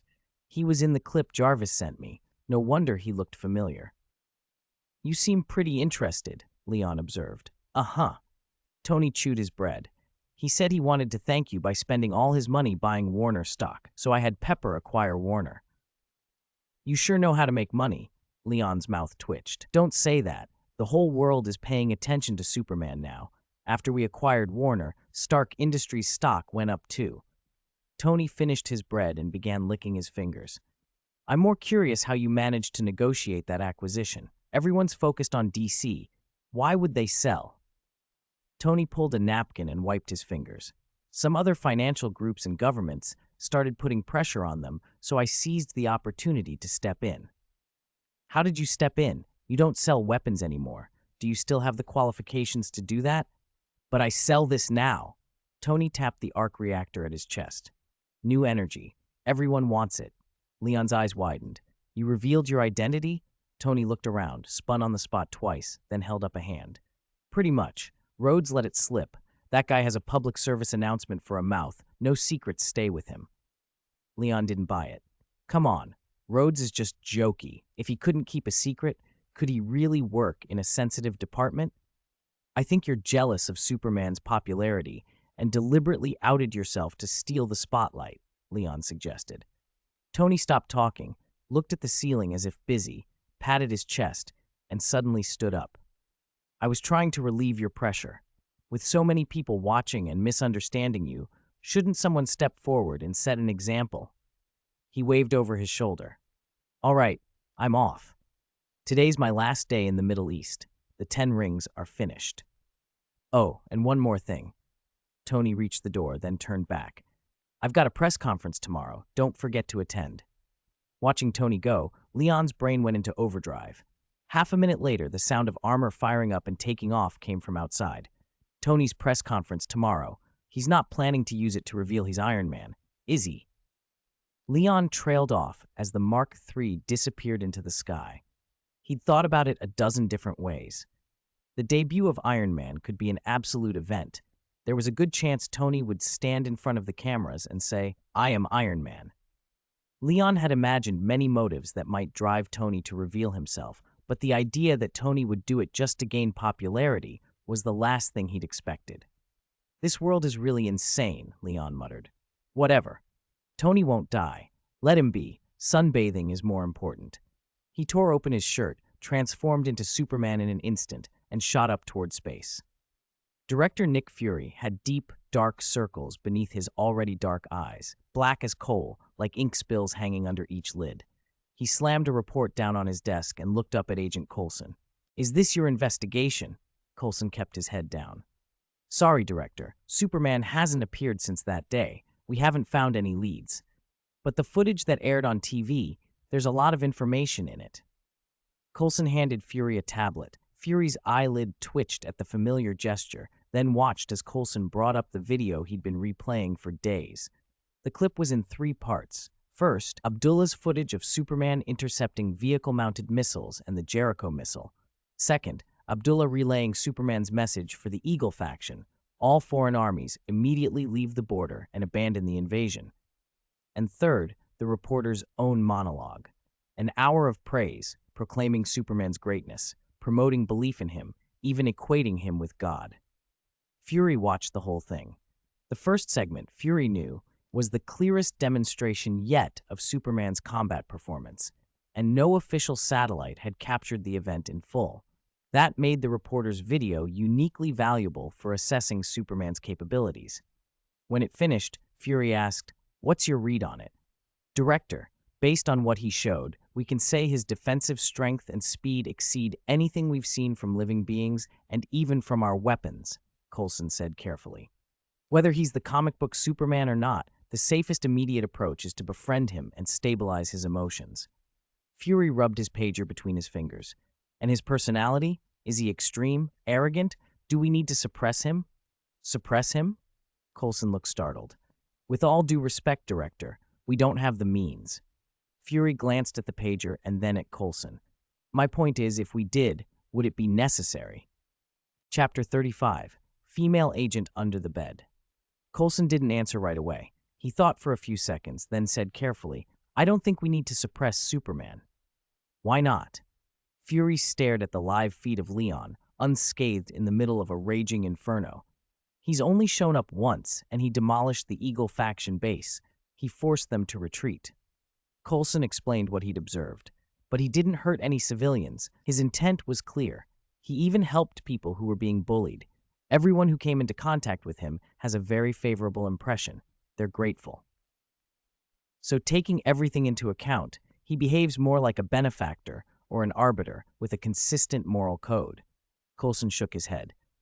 Trying to put him down could provoke his vision ghosted into Tony's bedroom, through the enormous, soft, warm bed and into the narrow space beneath it. "Natasha?" Leon's expression shifted. "Why is she here, hiding under Tony's bed?" Under the 3-meter-wide bed, in the less than 30-centimeter gap, a woman's silhouette lay curled. Her wine-red shoulder-length hair was damp and fanned on the floor. Her eyes were closed, hands at her sides, breathing long and even, like someone asleep. But the way she sprawled beneath the bed made it look as if a sleeping figure had sprouted from the floorboards. Leon felt a strange mix of emotions, unease and an odd prick of envy. Why was she hiding in Tony's room and not his? No, this was unsettling. Even if Tony had been outed as Iron Man, it didn't seem like a situation that required his shield to plant Natasha under his bed. Was she undercover? Was she waiting to ambush someone? He tried to keep his tone casual. "Jarvis, did anyone come here after I left today?" "No, young Master Leon. After you left, I sealed all entrances." Chapter 36, Kidnapping Stark. "All of them? Even the sewers? Or has anyone blocked your access today?" Lion asked. "I have been operating continuously and have no record of being blocked," Jarvis replied. "But the sewers, shouldn't they be considered an entrance?" Jarvis hesitated. Even the AI sounded unsure. Who in their right mind crawled into a house through the sewers? But looking at the wet shape curled under Tony's bed, Lion had one guess. If she hadn't come in through the sewers, where else could she have come from? He grinned to himself. When Tony wakes tonight, he'll get one hell of a surprise. Letting the boss find the intruder was enough. Lion had no intention of letting Natasha stay under the bed. Whatever she was up to, it wasn't harmless. "Do you mean a woman has infiltrated Mr. Stark's bedroom?" Jarvis asked, clarifying. "Exactly, and she's currently under the bed." Lion stroked his chin with interest.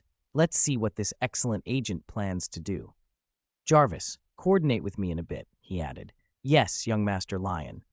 Lion clipped an earpiece in and headed for Tony's room, pushing the door open theatrically. He made a point of looking around and stomping loudly. "Jarvis, are you really sure you detected an abnormal smell in Tony's room? He hasn't brought anyone home in days. How could there be a strange odor?" "Yes, young master, the air system detected abnormal odor factors." Jarvis answered promptly. "It is unlikely to be caused by Mr. Stark himself. The source is unusual." "And I don't smell anything. Sniff! Sniff! Ah!" Lion feigned confusion, then suddenly recoiled, clutching the doorframe and dry heaving. This wasn't acting. His super-sensitive nose had picked up a thick, rotten stench in the room. After deliberately inhaling to locate it, the odor hit him like a physical blow. He gagged. "What is that smell? It's like a salted fish left to rot in a swill bucket, then pickled in a jar for 3 days straight." Lion ground his teeth and forced down the nausea. He suppressed his enhanced sense of smell, trying to steady his voice. "Jarvis, don't let this alarm you. Continue to cooperate." "You were convincing," Jarvis said quietly into Lion's ear. "Had the sensors not shown anomalies, you almost would have fooled my judgment logic." No, I really did smell it. Whoever's down there must have used heavy deodorizers, but my nose still tracked it. Lion rubbed his nose. Keep cooperating. He covered his face and stalked toward the bed, speaking loudly. The smell is strong. What on earth has Tony been doing? Jarvis, did you say the source of the odor is under the bed? Yes, the diffusion of the odor molecules originates from beneath the bed. Would you like me to operate the robot vacuum to clean it? Jarvis suggested. No. Lion crouched, one knee on the floor. I suspect it's one of Tony's life-size dolls. If you vacuum it away, he'll be furious. I'll just take it out and wash it. I can't imagine why Tony would keep something so smelly, Jarvis replied. Lion gripped the bed frame with his left hand and reached under with his right, pretending to pull something out. Whoosh! In an instant, something black and supple lashed out from his blind spot, a soft whip that wrapped around his arm 3 times like a constrictor. The force in the whip was surprisingly strong. Lion estimated roughly 2.5 times Tony's arm strength. For a normal person, that would be enough to break bones. He didn't expect Natasha to be so brutal. Was S.H.I.E.L.D. planning something this direct? Lion's practiced nonchalance tightened. He feigned surprise and let the whip's pull carry him, falling backward with a cry. His back hit the floor, hard, but he played it up. From under the bed, Natasha slid out with the lithe, coiled movement of a snake. She kicked off the bedpost and used the rebound to propel herself forward, her legs wrapping around Lion's waist. With a fluid motion, she cinched in and levered him up, driving him down with brutal force. Lion howled, then forced himself to go limp as he struck the floor and closed his eyes, playing unconscious. Humph, humph. Natasha took a steady breath, then twisted Lion's shoulder to check. Satisfied he was out, she cast a quick, appraising look over him. Combat training had honed her instincts. She could have killed an ordinary intruder in an instant, and she didn't need to. She smirked and almost playfully patted Lion's chest. Nice pecs. Madam, you are trespassing on Stark property and endangering Mr. Lion's safety. Please move away from Mr. Lion and leave immediately, or I will notify the authorities, Jarvis intoned in a coordinated, formal voice. Oh, really? Natasha pulled a black tactical backpack from under the bed and began fishing out ropes and a handgun. She clicked the slide and shook the gun to show it was loaded. If you call the police, this gun will be pointed at your young master. She ignored Jarvis's protests after that. A few sharp shots shattered the room's electronic devices, and then she turned Lion onto his side and bound him tightly. She checked his pulse, confirmed he was unconscious but not fatally hurt, and ripped the earpiece from his ear when she found it, crushing it underfoot. Only then did she speak into the small comm in her ear. General Dreykov, Natasha reporting. A few seconds later, she received permission. The mission encountered an unexpected complication. Mr. Stark's brother, Lion Stark, discovered me using the household AI. I request a change of plan. Instead of kidnapping Tony Stark directly, we will use Lion Stark as leverage to force Tony into handing over energy and armor technology. A flat male voice answered the change of plan. Plan change approved. Received. Natasha's voice was calm, unreadable. She tucked the comm away and stood, preparing to implement the new plan. Then Lion, who should have been unconscious, opened his eyes and stared straight at her. You're not with S.H.I.E.L.D., are you? He said quietly, an intrigued smile tugging at his mouth. That makes things interesting. Chapter 37, Slice Study. Natasha, you just mentioned General Dreykov. If I remember correctly, he's the leader of the Red Room, right? To Natasha's horror, Leon easily broke free. The ropes binding him snapped into pieces and fell to the floor. Which means you're still under the Red Room's control. Leon stood, patted himself down and frowned. This is very wrong. At this point in time, you should be. He trailed off. The moment he looked down, Natasha struck without hesitation. Even though she was facing someone strong enough to snap high-strength polyethylene rope, she moved like a spider closing on prey, blindingly fast, aiming straight for vital points. She used everything she had, fists, elbows, knees, the speed-over-strength technique she'd relied on 1,000 times to beat larger opponents. But this time, her usual surprise attack failed. Shock crossed her face. The young man, barely 17 or 18, blocked every blow, and with greater speed using only one hand. When that hand casually closed around her fist, she couldn't break free even with all her strength. It felt less like a hand and more like a cold hydraulic clamp. Natasha's expression flickered between disbelief and annoyance, but experience kicked in. She pushed off the floor and tried to twist and kick free, intending to wrench her arm out of his grip. "Hey! Don't do that. I don't want to accidentally tear you in half because of your resistance." To Leon, Natasha's body might as well have been paper. If he relaxed control over his strength during contact, the result would be gruesome. As he spoke, he drew a faint biofield around them, shielding the room, Tony's bedroom, from any collateral damage. Natasha didn't notice that. She only registered the sudden change in his expression. Was he worried she might get hurt? Who was this agent who had snuck into someone else's home anyway? Before she could sort it out, a tremendous force surged through her arm. He pinned her against the wall so hard she couldn't move. She tried everything. Yoga-like escapes, sheer self-harm to create a way out, even attempting to break her own arm to free herself and counterattack. All of it was useless. An ant flailing at a giant. Slowly, resignation softened her features. Sadness, despair, and beneath them, a relieved acceptance. Reflexively, she curled her right middle finger toward the inside of her wrist, trying to activate a circular device there. A large hand pinched the back of her neck. A gentle squeeze, and she lost consciousness instantly. "Seems this is the only way our Black Widow sister will stay quiet for a while," Leon murmured. He supported Natasha's limp weight, shifted her into a carrying posture, and pushed open the door to Tony's bedroom. "Young Master Leon, it's good to see you are unharmed," Jarvis said immediately. The bedroom's electronics had been wrecked by Natasha, so Jarvis hadn't witnessed the confrontation. "Oh, come on, Jarvis. You know nothing can happen to me." "It is my duty to be concerned for your safety," Jarvis replied. "Would you like me to contact the police and turn this intruder over to them?" "No." Leon's tone was decisive. "This isn't that simple. She's got secrets I need to examine." He wondered aloud why the Marvel timeline had taken such an unexpected turn with Black Widow. Maybe this world wasn't the main Marvel universe, Earth 1999-99, but some branching what-if variant. Still, everything he'd seen so far matched the movies closely. He headed for the lab. "By the way, when Tony gets back, tell him to order his own takeout. I'll probably be in the lab all night." "Understood, young Master Leon." Jarvis hesitated a beat. "Would you like me to disable laboratory surveillance for your privacy?" Leon's face darkened. "Keep everything on. All of it. What do you think I'm going to do?" "As you wish, young master." Jarvis was unfazed. "I will conduct a preliminary check." Leon carried Natasha into the lab, cleared a space on a workbench with a sweep of his hand, and laid her down. He shrugged off his jacket, donned a pair of medical white gloves, and clumsy at first, like an amateur anatomist, began the examination. The awkwardness disappeared when he switched to X-ray vision. Under that, he was unmatched. First, a full body scan. He scanned quickly.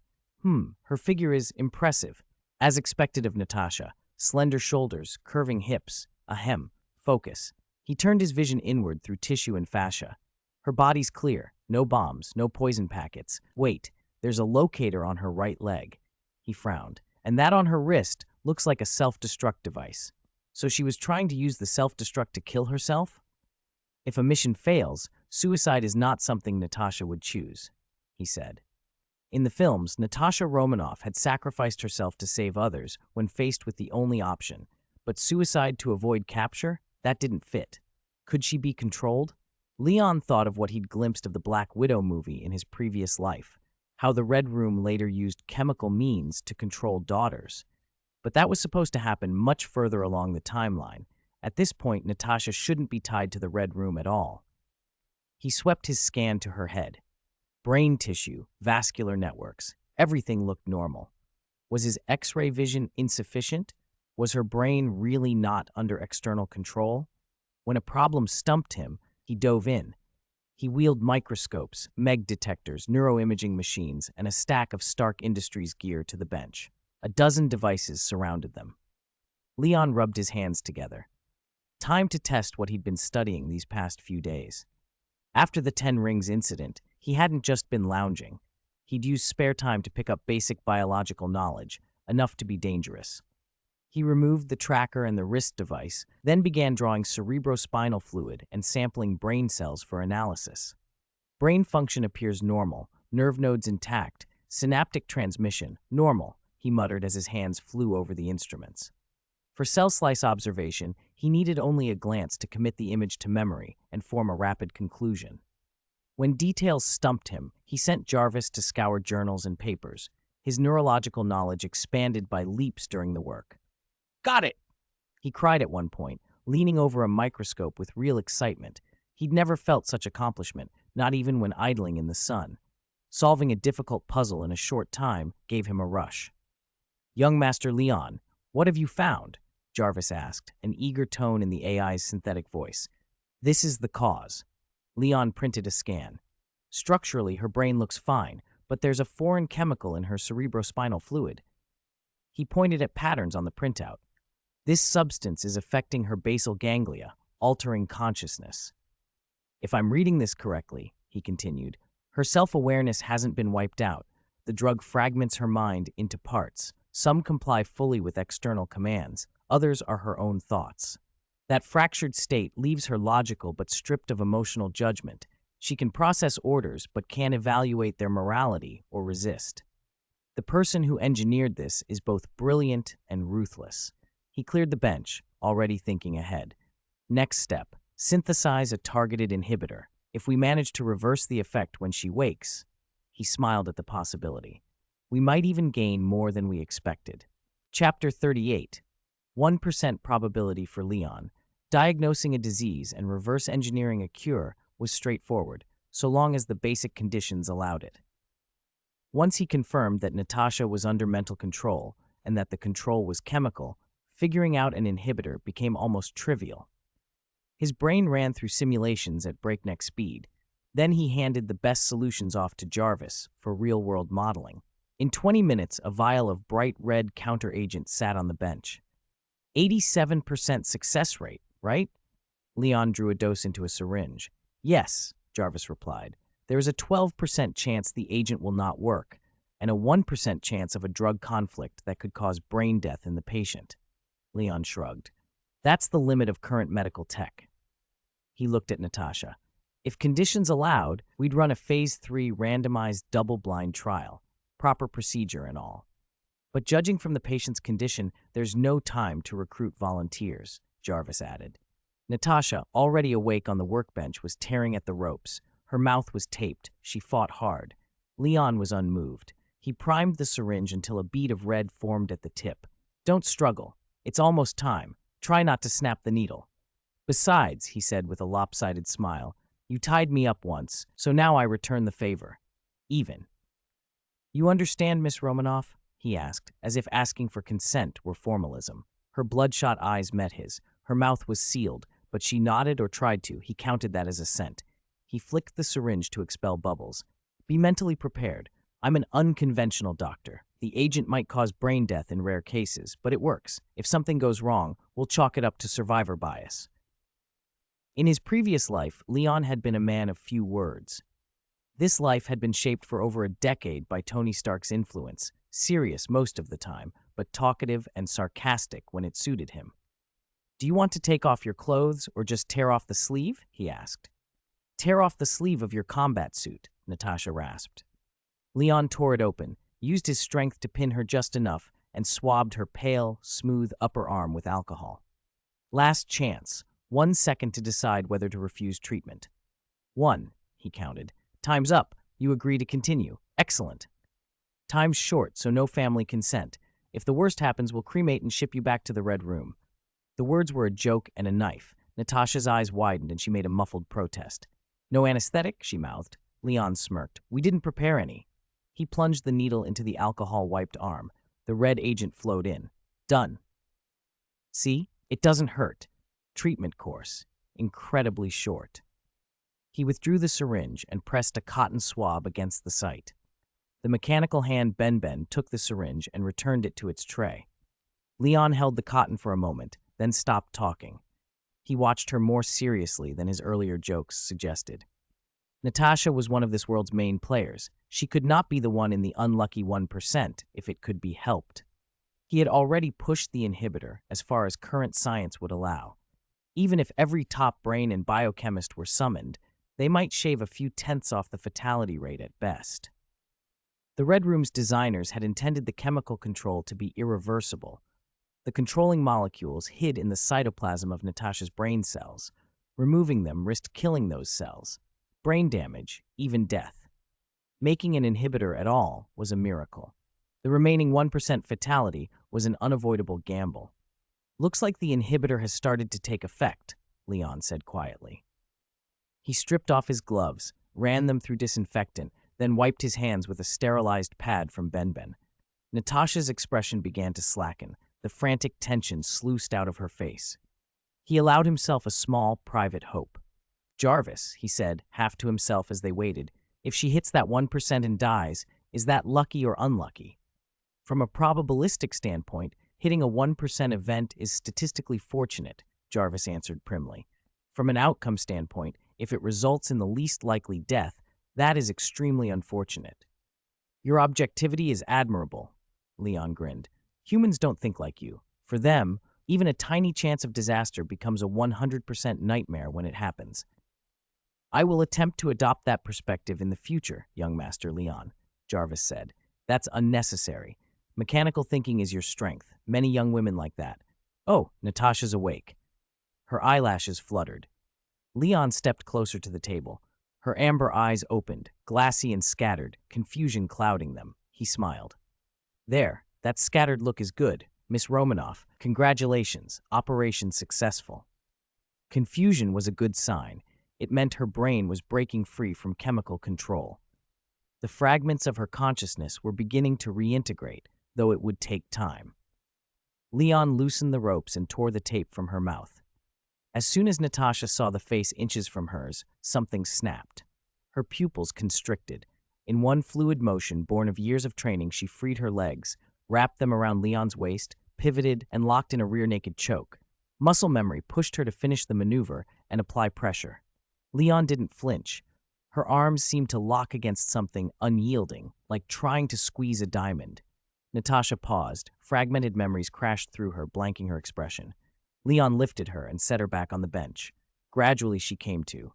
You saved me," she said, voice trembling. Recognition, then a rush of complex feelings. Her hands hung awkwardly. She lowered her head. "What have I done?" She had expected to be enslaved by the Red Room forever. Instead, by a twist of fate, she had been rescued by her mission target. As her consciousness fully returned, memories flooded her. Remorse, hatred, panic. She was drowning in emotion. "You're recovering well," Leon observed. She started. Sitting on the bench, flustered, Natasha blurted, Thank you so much. No, I'm sorry. It wasn't intentional. It was subconscious. I shouldn't have. Are you hurt?" Chapter 39. You can come to me if you want to do anything. Natasha's words came out a little jumbled. It was obvious her emotions were raw. She'd only just regained her memories. And Leon had just saved her, yet she had lashed out at him without gratitude. Those reactions dragged up old, buried things. She looked ashamed and off balance. "Don't worry about it," Leon said, waving a hand as if it were nothing. "It was an accident. Besides, you couldn't have hurt me."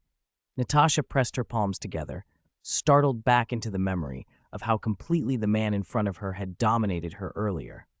How powerless she'd been. The force that crushed every technique she'd learned felt like something she would never forget. Her peripheral gaze swept the lab as she tried to steady herself. "Thank you," she said again, glancing at him, then correcting herself. "Thank you for saving me, and thank you for not holding what I did earlier against me." Leon was about to reply when she continued, voice small but earnest. "Maybe it was nothing much for you, but it means everything to me." She climbed down from the workbench and faced him squarely. "You've given me a second life, Mr. Stark." "It's not just you," she added, expression growing solemn. "There are other widows, trained agents from the Red Room. We will all owe you our lives." Leon knew the Red Room's operatives were called widows. The most exceptional among them, who surpassed all records, were called Black Widows, named after one of the deadliest spiders. Natasha had the rare gravitas of someone who had been shaped into that weapon. "A life saved can't be repaid," she said softly. "If you ever need help, just ask. I'll do everything I can." Her fingers brushed his cheek, warm breath against his jaw. "But please forgive me. I have to go. The conflict in her face was immediate, reluctant, pained. If I stay away from the red room too long, they'll come looking for me, she said. I can't let them drag others down, and there are people who need me. She had decided the moment she woke. Her eyes hardened with resolve. Then suddenly, she stood on tiptoe and kissed his cheek, a brief, gentle touch. Thank you, Leon, she murmured, the voice of someone saying goodbye. Slowly she stepped back, eyes fixed on him, a picture of lonely resolve, like a fairy tale princess kissed awake but forced to face a cruel fate alone. 5 meters away, she turned and left, erect and solitary. Leon touched his cheek, looking at his reflection in the lab glass. For a second he felt stunned, a bit foolish, as if a naive boy had fallen into something complicated and new. Wait, Natasha, he blurted. She halted, just enough to let him see the melancholy profile of someone torn. Sorry, Leon, I have to go. No, what I mean is we're not that close. Calling me Mr. Stark is fine, he said, rubbing his nose. Then, almost under his breath, and that smell, it's unreal. Natasha froze like a cutout, then slowly turned back. Call me Mr. Stark? She hadn't caught the aside about the smell.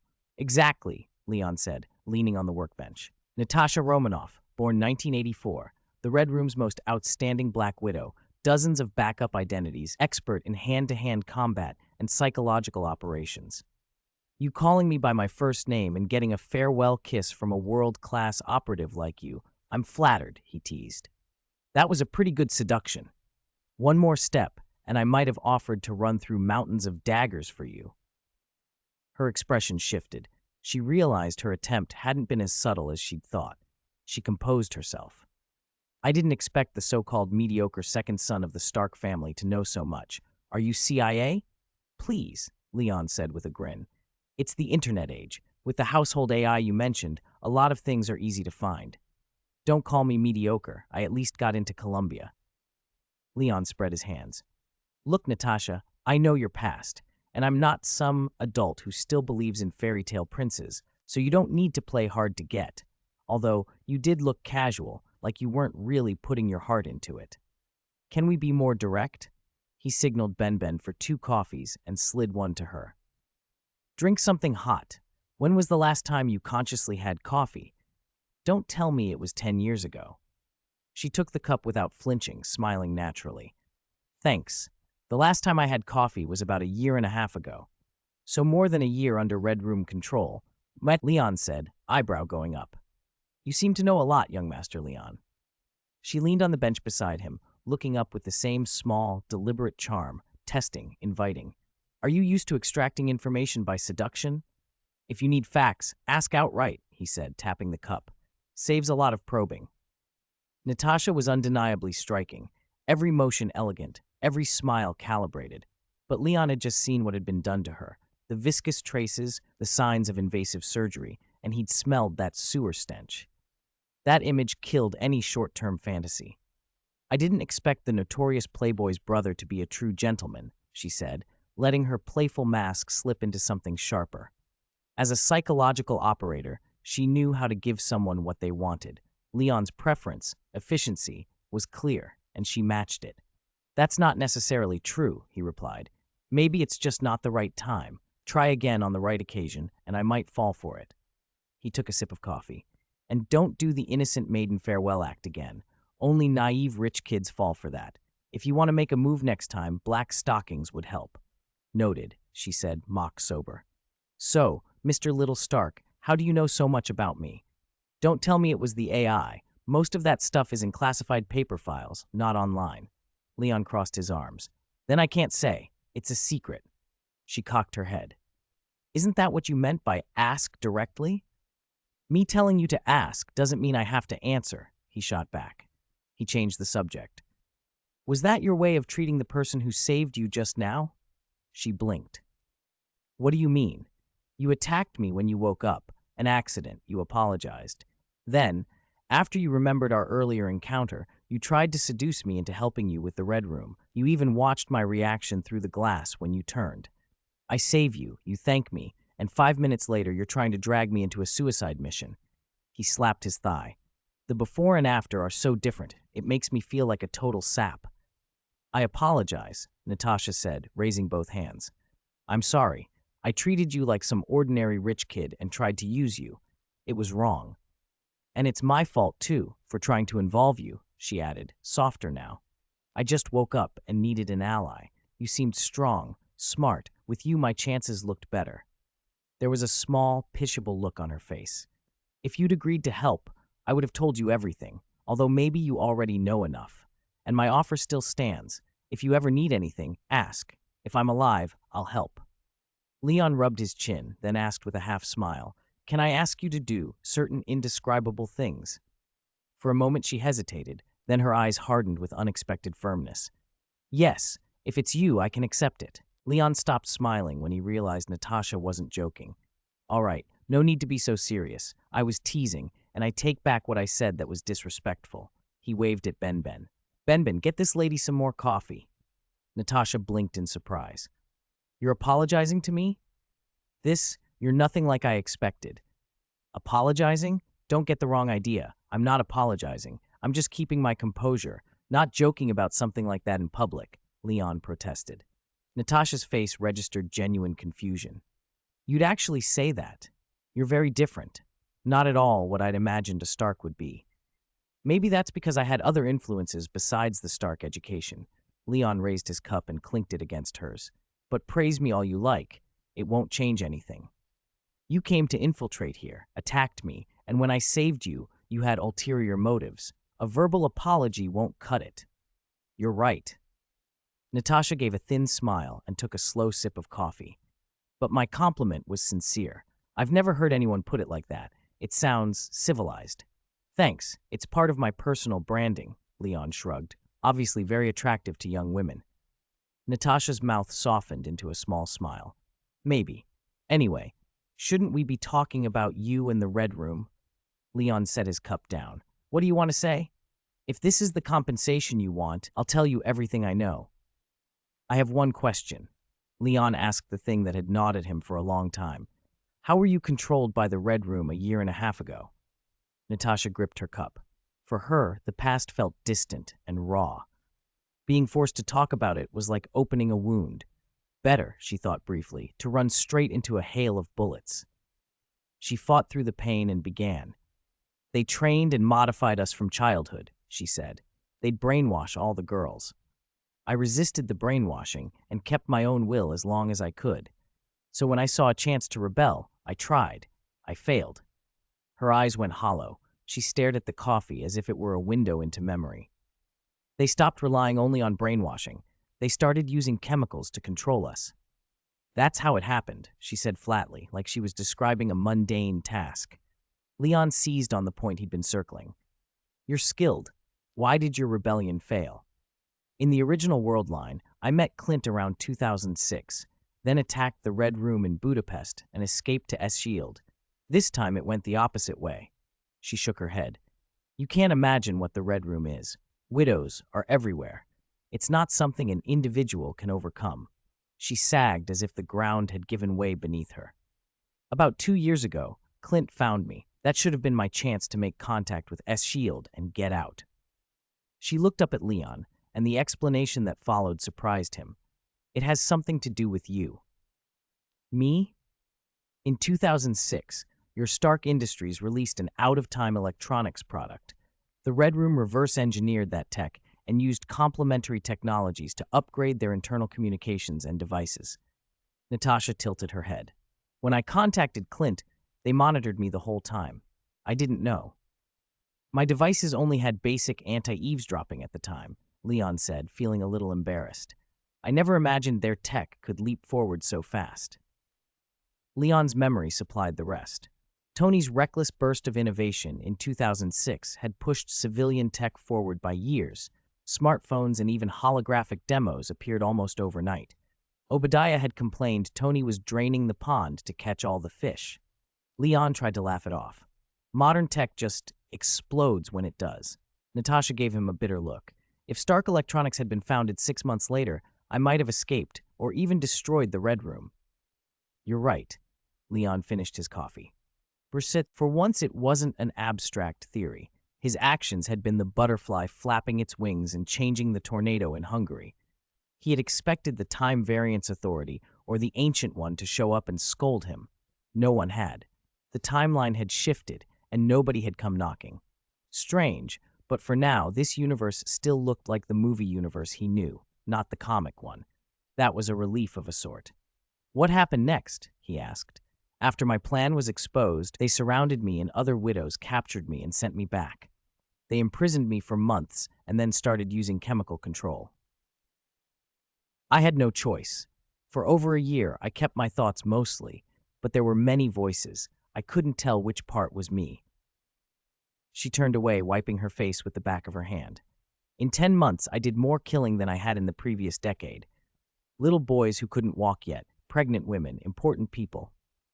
Her head bowed. "My hands are stained with blood." Leon felt the urge to comfort her, but she didn't seem to need it. Her inner resilience was enormous, exactly why the guilt would hurt so much. If he hadn't demanded this as part of her compensation, she likely never would have spoken of it. Even to her teammates, the Avengers, she had hidden the Red Room. It was a wound she buried. "So what will you do?" Leon motioned for Benben to top up Natasha's cup. "Thank you," she said to Benben, then looked back at Leon. "If possible, I want your help." "I'm not asking you to be dragged into another war," she added quickly. "But could you help me make inhibitors, or give me the formula so I can go save others? I'll repay you, I promise." Leon considered it. "The inhibitors themselves aren't hard, but you plan to rescue a batch of widows, gather enough people, and then declare war on the Red Room," he finished. Truth be told, he wouldn't mind seeing the Red Room destabilized. Tony had exposed the Iron Man armor. The Red Room had already sent Black Widow into Stark property to capture him. If Tony held a press conference tomorrow and revealed he was Iron Man, who knew what the Red Room would do next? A force that desperate couldn't be allowed to see daylight. Their goals aligned. Natasha stood up straight. "Yes, that's the plan, Leon. Mr. Stark, please believe me. I will." "Just call me Leon." He interrupted. "You've shared too much for us not to be considered friends." She hesitated, then nodded. "Leon." "Listen," Leon said, tapping the table. "Your idea is good, but it's not simple. First, you'll get cut off. Once you act, other widows will be isolated too. The Red Room will react instantly. You'll be in a very dangerous position." "I know," she said quietly, "but I have to do it. It's my responsibility." "Responsibility," Leon mused. Then he smiled, a plan taking shape. "Since you put it that way, I actually have an idea. A win-win, no, a three-way win."